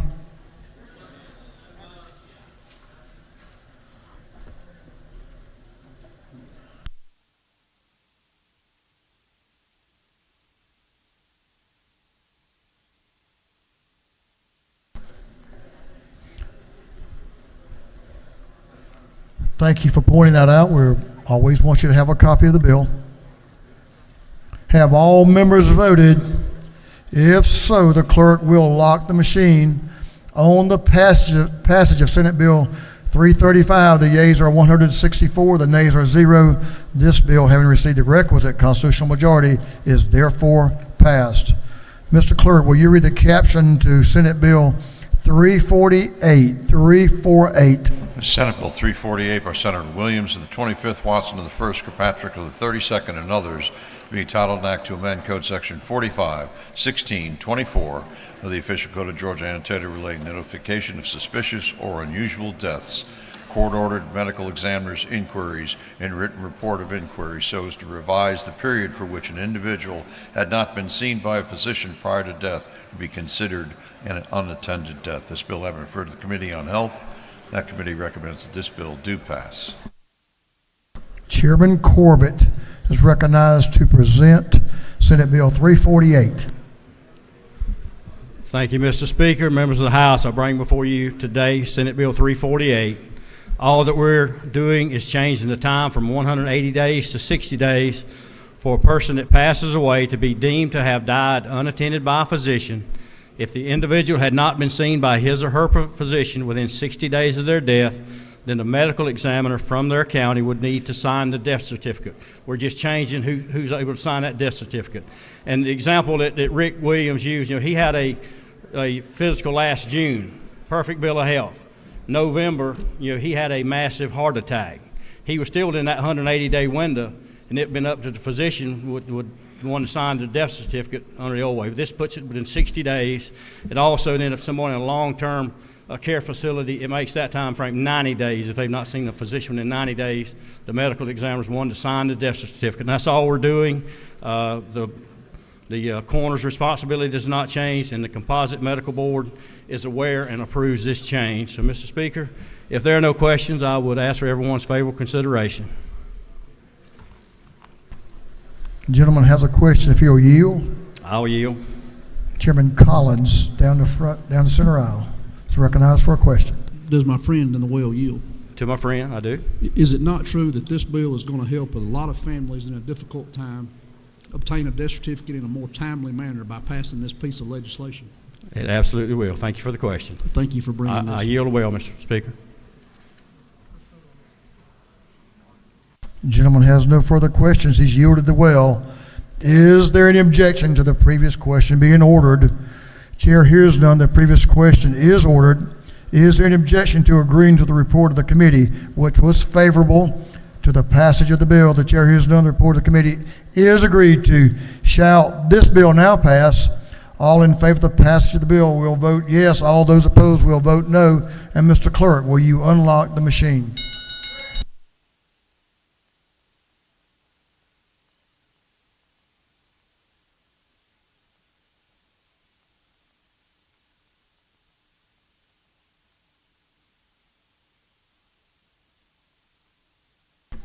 Have all members voted? All members voted. If so, the clerk will lock the machine. On the passage of Senate Bill 348, the yeas are 163, the nay is 1. This bill, having received the requisite constitutional majority, is therefore passed. Mr. Clerk, will you read the caption to Senate Bill 370? Senate Bill 370 by Senator Hodges III, Watson I, Albers the 56th, and others, to be entitled an act to amend Code Section 16-547 of the Official Code of Georgia, annotated, relating to posting model notice with human trafficking hotline information in business and on the internet. This bill has been referred to the Committee on Regulated Industries. That committee recommends this bill do pass by committee substitute.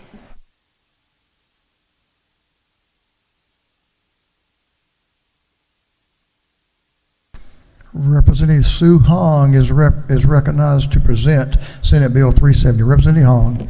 Thank you, Mr. Speaker. Good morning, colleagues. I bring you SB 370 on behalf of the First Lady. SB 370 builds upon the First Lady and the Grace Commission's efforts to combat human trafficking in our state. This bill will include and add convenience stores, body art studios, businesses that employ licensed massage therapists, manufacturing facilities, and medical offices to the list of businesses that are required to post a human trafficking notice. As many of you know, the notice is a one-page notice that has information and the hotline number, and it can be downloaded on the GBI website. This bill will also allow the Georgia Board of Massage Therapists to initiate inspections to massage therapy businesses, and it will allow and require therapy board members to complete a human trafficking awareness training. Lastly, it will require massage therapists to have their photo, a passport photo size, on their license to be displayed as well. I hope that you will join me in furthering our efforts to fight human trafficking in our state and vote yes. And I will yield for any questions, Mr. Speaker. Lady has no questions. Thank you. I yield the well. She's yielded the well. Is there any objection to the previous question being ordered? Chair hears none. The previous question is ordered. Is there any objection to adopting the committee substitute? Chair hears none. The committee substitute is adopted. Is there any objection to agreeing to the report of the committee, which was favorable to the passage of the bill? Chair hears none. The report of the committee is agreed to. Shall this bill now pass? All in favor of the passage of the bill will vote yes. All those opposed will vote no. And the clerk will unlock the machine.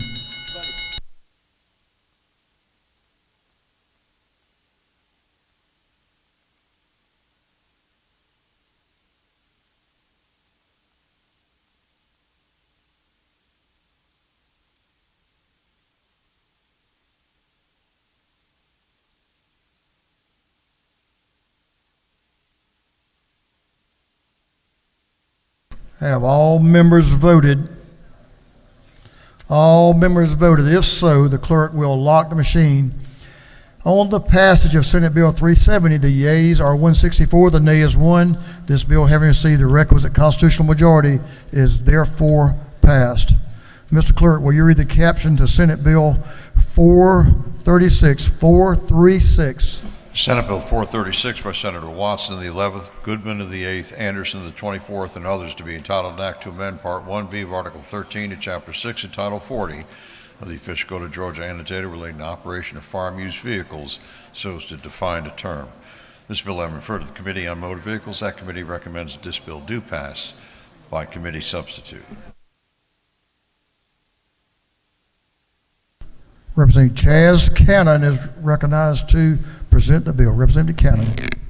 Thank you, Mr. Speaker. I bring to you Senate Bill 436 from the other body across the Capitol, sponsored by Senator Sam Watson. The purpose of the bill is to clarify the definition of operator for any individual operating a farm tractor or farming implement along any highway in the state. If you travel down to southwest Georgia or mostly any rural part of the state, you'll likely come into contact with a tractor going down the road. And most of the time, the farmer or the farmer's employee is operating that piece of equipment, which state law allows. But in some cases, the tractor or piece of farm equipment will need a service or some repair parts or a service call to a dealership, and it will need to be moved, or it could need to be moved from one dealership location to another. And in those particular cases, the farmer or the farmer's employee is not always the one operating the piece of equipment or the tractor. So what this bill does is simply clarify that if a mechanic or a sales rep that is authorized to move or retrieve a piece of farm equipment, they would also be defined as an operator subject to the state statute. The bill received a unanimous vote in the Senate, and I ask for your favorable consideration in this body as well. And with that, Mr. Speaker, I yield for any questions. You have no questions. Yield the will. Gentlemen, is yielded the will. Is there any objection to the previous question being ordered? Chair hears none. The previous question is ordered. Is there any objection to the committee adopting the committee substitute? Chair hears none. The committee substitute is adopted. Is there any objection to agreeing to the report of the committee, which was favorable to the passage of the bill? The chair hears none. The report of the committee is agreed to. Shall this bill now pass? All in favor of passage of the bill will vote yes. All those opposed will vote no, and the clerk will unlock the machine.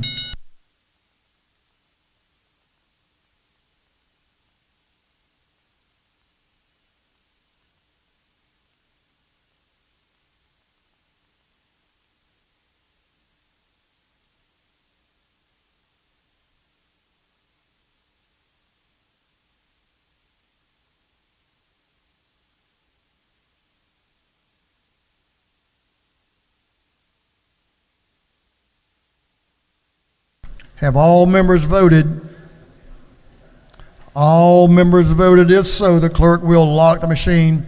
On the passage of Senate Bill 436, the yeas are 165, the nays are 0. This bill, having received the requisite constitutional majority, is therefore passed. Mr. Clerk, will you read the caption to Senate Bill 421? 421. Senate Bill 421 by Senator Dixon of the 45th, Albers of the 56th, Kirkpatrick of the 32nd, and others, being entitled an act to amend Article 2, Chapter 10, and Title 16 of the Official Code of Georgia annotated relating to obstruction of public administration and related offenses so as to enhance penalties for the offense of transmitting a false public alarm. This bill has been referred to the Committee on Judiciary and Non-Civil. That committee recommends that this bill do pass by committee substitute. Representative Matt Reeves is recognized to present the bill. Representative Reeves. Thank you, Mr. Speaker. House colleagues, Senate Bill 421, sponsored by Senator Clint Dixon, is a bill that will save lives in two important areas. It will strengthen our criminal laws against two offenses. Number one, swatting, and number two, drive-by shooting. You may have followed the news reports shortly before we convened in January about swatting. That is a false report to law enforcement that is designed to provoke an armed response by law enforcement for the situation. There were several members of the Senate who were swatted. This is something that's been going on around the country. I believe there was a false emergency report one day at the Capitol as well. This bill criminalizes swatting, and it will keep not only members of the public safe, but more importantly, it will keep our members of law enforcement safe so that they won't get called out to these incidents. Those folks will be behind bars who are doing the swatting. Secondly, drive-by shooting. This was brought up by Majority Leader Chuck F. Stration, who himself was a former Gwinnett County prosecutor. There was a judge in Gwinnett, as well as an assistant district attorney, Judge Warren Davis and Brandon Delfont, and they showed that there were instances that the very general laws that drive-by shooting are currently prosecuted under, there were some cases falling between the cracks. So this gives some specificity to the instances of drive-by shooting at a house, at a car, at a building, and it will put those drive-by shooters who were overwhelmingly drug dealers and gang members, it'll put them behind bars and make sure that Georgia's law on drive-by shooting is complete and tough. So I commend this to you, Mr. Speaker. I yield for any questions and ask for your favorable support. You have a couple of questions. Representative Holly, to your left, is recognized for a question. Thank you, Mr. Speaker. Does the gentleman yield? I do. I'm actually quite curious. You said that in Georgia, that cases prior of drive-by shootings, they fell through the cracks by the prosecution. Could you give an example of a particular case that you know of where a person in Georgia who was arrested for a drive-by shooting was allowed to walk scot-free? Yes. If you look at the three statutes in Section 1, criminal damage, assault and battery, and then the gang statute, they're very general. And in Gwinnett County, you were getting creative arguments about, well, I didn't know the house was occupied. I didn't mean to shoot at that. That was a ricochet. You have all sorts of things. So this makes it clear, do not shoot at a dwelling. Do not shoot at a car. It gives some very specific laws. Brandon Delfont, that prosecutor who's now in private practice, he gave a number of examples. And then last year, when this bill was being considered, a prosecutor with the Prosecuting Attorneys Council came as well and gave some examples. So it is a need, and this is something that will make sure that those few people who are doing drive-by shootings are going to get convicted. Does the gentleman further yield? Yes. So in that particular case there, what was the sentence, or was there a conviction, or was there a sentence? Because usually, from what I remember, is that when a case of very severe harm to a person's lives is being charged in some way, there's maybe an aggravated assault. There's other follow-up felonies that might be included in that. And that's what this bill does. It adds a provision in the aggravated assault statute as well as criminal damage to property and the gang statute. It just gives specific wording about do not shoot from a car or get out of a car and shoot at a home, an occupied building, things like that. And just lastly, follow up, what was the conviction of that person? No, that's the problem, both at the charge level and at trial with the jury charges. There's confusion about the laws being covered. This bill cleans that up, and it gives some explicit law so that at the charging level out in the field with the officers and the prosecutors, as well as in the jury room with the jury charges, you'll have specific law on point. Thank you. Thank you. Gentlemen, yield for a couple more. Yes, Mr. Speaker. Chair Lady Silcox, to your right in the back, has a question. Ladies recognized. Thank you, Mr. Speaker. Does the gentleman yield? Yes, I do. Isn't it true that new techniques like AI synthesized voices, caller ID spoofing, and IP masking have made swatting calls more efficient and even more of a headache for law enforcement? That is true, Vice Chair Silcox, and I appreciate your work on this bill in committee. And what this does, it gives a specific statute on swatting so that law enforcement can investigate and apprehend and punish criminals who are doing that. I thank you for bringing the bill. Thank you. Chairman Tyler Paul Smith, to your left, has a question. Does the gentleman yield? Absolutely, Mr. Chairman. Mr. Vice Chairman, is it not true that each swatting incident usually results in taxpayers footing a bill between $15,000 to $25,000? That's right, and there is a restitution provision in this law, and that'll make the swatters think twice about doing this in Georgia anymore. Couple more. Majority Leader Estration, you might better take this one, has a question. Gentleman's recognized. Thank you, Mr. Speaker. Does the gentleman yield? Yes, Mr. Majority Leader. Sir, isn't it true that often in our criminal code, after we see the arguments made in court, we may need to come back and consider legislation to clear up the intent and make sure that the statute's clear for application in criminal cases? That's right. Sir, isn't it true that as to the drive-by shooting aspect of this legislation, drive-by shootings are incredibly dangerous, certainly for the victim who the shooter maybe is intending to hurt, but also for bystanders, other Georgians that maybe are just in the proximity to the crime as it occurs. And that we just saw that in the news recently with a 3-year-old murdered in Athens due to a drive-by shooting. And clearing up the statute is absolutely necessary to ensure that prosecutors and judges in the courtroom are able to accurately report on the law. That's right. Drive-by shooting endangers the whole street when somebody's out there doing that shooting, and it puts lives in danger, and this bill cracks down on that. Gentleman has no further questions. Mr. Speaker, I yield the well and ask for your favorable consideration. Gentleman's yielded the well. Is there any objection to the previous question being ordered? The chair hears none. The previous question is ordered. Is there any objection to adopting the committee substitute? The chair hears none. The committee substitute is adopted. Is there any objection to agreeing to the report of the committee, which was favorable to the passage of the bill? Chair hears none. The report of the committee is agreed to. Shall this bill now pass? All in favor of the passage of the bill will vote yes. All those opposed will vote no, and the clerk will unlock the machine.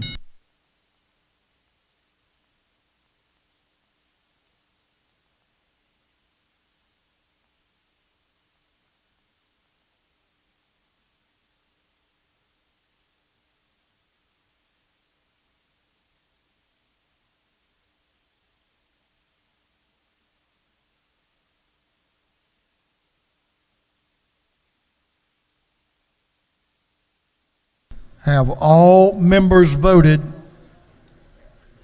All members voted. If so, the clerk will lock the machine on the passage of Senate Bill 421. The yeas are 162, the nays are 2. This bill, having received the requisite constitutional majority, is therefore passed. Members, we postponed Senate Bill 389. On Friday, we will do that again. We will postpone Senate Bill 389 to the next legislative day.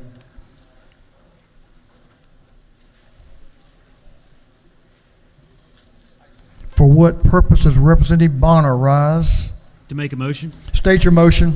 I move that the rules of the House be suspended so that a bill can be read and assigned to committee for the first time. And that'll be just for a temporary time, right? Yes. Mr. Clerk, will you read the caption?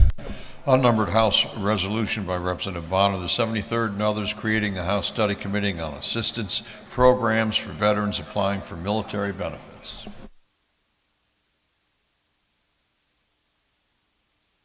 On the gentleman's motion that the rules of the House be temporarily suspended so a bill can be read for the first time and assigned to committee, is there objection?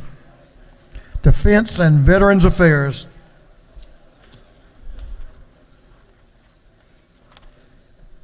We have completed our rules calendar. We'll move on to afternoon orders. Chairman Carpenter If you'll make your way down, you're recognized for an afternoon order.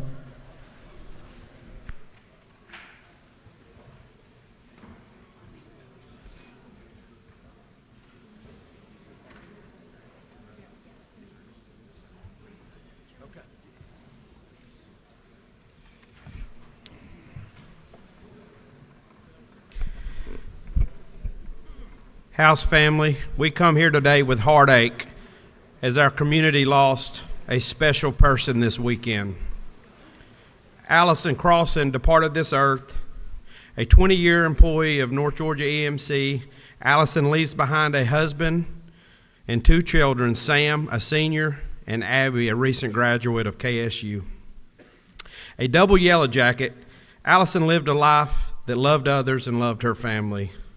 The Bruin Nation has lost its biggest supporter, and our community is hurting.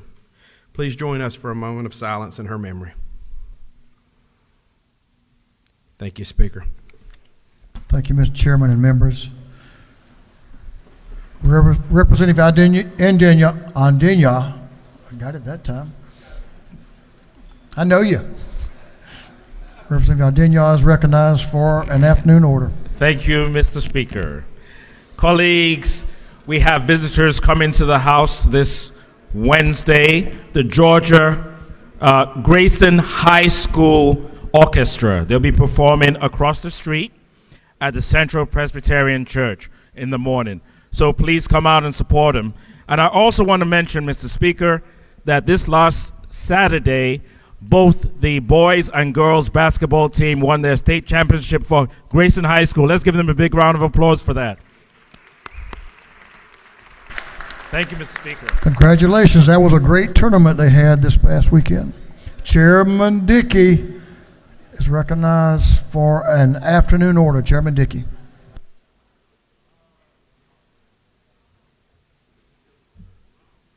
Thank you, Mr. Speaker. I would like my House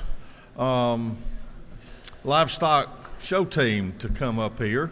Mr. Chairman, let's get the House Livestock We've got Show Team. Representative Spencer Fry, Stacey Evans. Representative Lisa Stacey Evans, Hagan. what'd you show? Well, Show the pig. we had a Representative Inga Willis, Inga one of the Willis. best dressed members of the House. We had a great time this year, Mr. Speaker, this fall at the Georgia National Fair, showing our livestock. We really had the best show team, but we didn't draw the best animals, and we did not win this trophy, y'all. We did not win this trophy. The Senate, I had to go steal it from the Senate a while ago. And but I want to tell you, this is a great team, and they had a lot of fun. And it was all about the young people at Perry and the animals they show and the responsibility they take raising that. And I was really proud of this team and really proud of that facility we have in Perry. It's first class, one of the best in the nation, and we're making it better thanks to Chairman Hatchett over there in this body, hopefully building a new show barn this year. But we're gonna win this trophy next year. We're gonna have 5 more of you next year showing, and look forward to it. And just want to thank y'all, thank this team for your support, and go House. Mr. Chairman, are all of these members running for re-election? I think so. I think Yes, they y'all are. I think y'all need to practice over the summer then. We need to bring the trophy back. House is always number one. They were very enthusiastic. Yeah, but that's why they need to practice over the summer. They're enthusiastic. Thank you, Mr. Speaker. Thank you, members of the team. Appreciate y'all's hard work. I'm sure it was rigged. We should have won, right? That's what I wanted y'all to say. Absolutely. That completes our afternoon orders.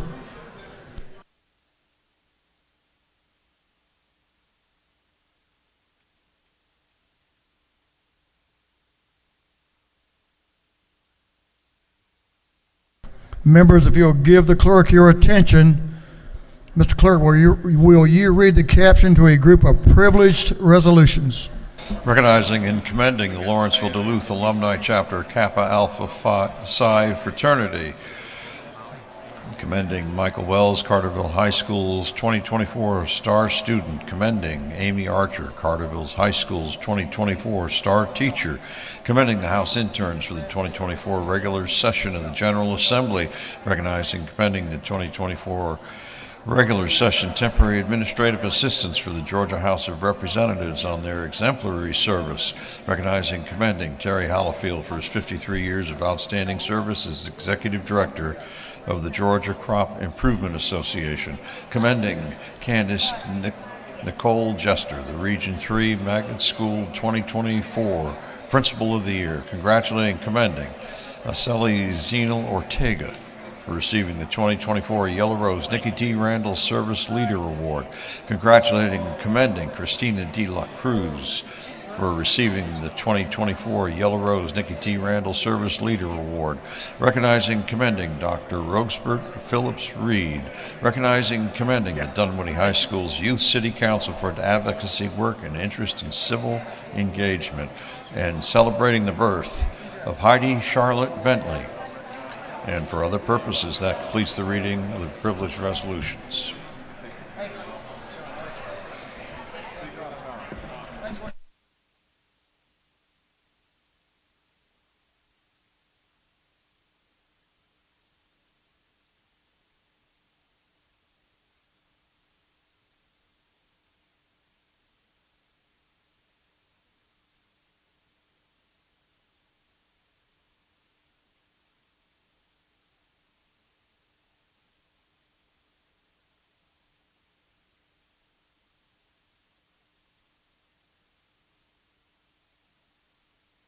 Is there any objection to adopting the privileged resolutions? Chair hears none, and the resolutions are adopted. We'll move on to announcements at this time. Chairman Parsons is recognized for an announcement.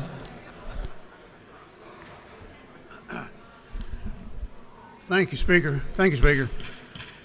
Energy, Utilities, and Telecommunications Committee will meet tomorrow afternoon at 3 o'clock in room 403 here in the Capitol. Tomorrow's a work day, the 12th. Day 40 is on the 28th. Time is marching forward very quickly. Would appreciate you being there. Mr. Speaker, I want to say something I've always wanted to say. I flee the well. What'd you say, Mr. Chairman? Oh, you did. You fled the well. I got you. I apologize. And you did. Thank you for your announcement. Thanks for reminding this House that tomorrow is a big work day, big committee day, so let's get some things done. Representative Tran is recognized for an announcement. Thank you, Mr. Speaker. The CAB delegation, we do have a meeting upon adjournment today in room 514. Again, that's the CAB delegation in room 514. Thank you, Mr. Speaker. Representative Gamble is recognized for an announcement. Thank you, Speaker. The fellowship will not meet tomorrow, so please don't show up. You'll be praying by yourself. We will meet on Wednesday morning at 7 a.m. The fellowship will meet on Wednesday morning at 7 a.m. in 132. Thank you. Leader F. Stration is recognized for an announcement. Thank you, Mr. Speaker. There will be a committee chairman's lunch on the break in room 403. Committee Chairman 403. Thank you. Representative Jasmine Clark is recognized for an announcement. Thank you, Mr. Speaker. Members of GLBC, we will be having a lunch and learn today at 12, today in CLOB 510. GLBC, lunch and learn today in CLOB 510. Hope to see you there. Representative Vance Smith, recognized for an announcement. Thank you, Mr. Speaker. A subcommittee of natural resources, resource management will take up House Bill 1453 in the morning and 406 of the CLOB at 10 a.m. 406 at 10 a.m. Thank you, Mr. Speaker. Representative Bonner, Chairman Bonner, is recognized for an announcement. Thank you, Mr. Speaker. Defense and Veteran Affairs today at 3 p.m., 406 CLOB. Thank you. Representative Washburn. recognized for an announcement. Thank you, Mr. Speaker. The Public Health Committee will meet today at 3 in 506 CLOB. Thank you. Chairman Dickey is recognized for an announcement. Thank you, Mr. Speaker. Tomorrow, House Agriculture and Consumer Affairs Committee will meet at 1 o'clock tomorrow in 606 CLOB. Thank you. Chairman Corbett, recognized for an announcement. Thank you, Mr. Speaker. The Motor Vehicles Committee will meet at 8 o'clock in the morning, room 606, CLOB. Thank you. Chairman Williamson, recognized for an announcement. Thank you, Mr. Speaker. Just want to remind, tomorrow is committee day, and another good reason to hang around the Capitol to be sure you attend your committee hearings is the Georgia House Majority Caucus will have lunch tomorrow in room 403 at noon. Thank you. Representative Martinez is recognized for an announcement. Thank you, Mr. Speaker. Today's Library Day at the Capitol, and we got the varsity truck. So if you guys are hungry, we got the varsity truck outside. Thank you, Mr. Speaker. That completes our announcements. The Majority Leader of this House is recognized for a motion. Thank you, Mr. Speaker. I move that this House stand in recess until 5 o'clock p.m. today, then stand adjourned until 10 a.m. on Wednesday, March 13th, 2024. On the motion of the Majority Leader of this House, stand in recess until 5 p.m. today and then be adjourned until 10 a.m. Wednesday, March the 13th, 10 a.m. March 13th, 2024. Committee meetings tomorrow. Everyone should be there. All those in favor will say aye. All those opposed will say no. No doubt about it. The ayes have it. This House is in recess and will be adjourned at 5 p.m.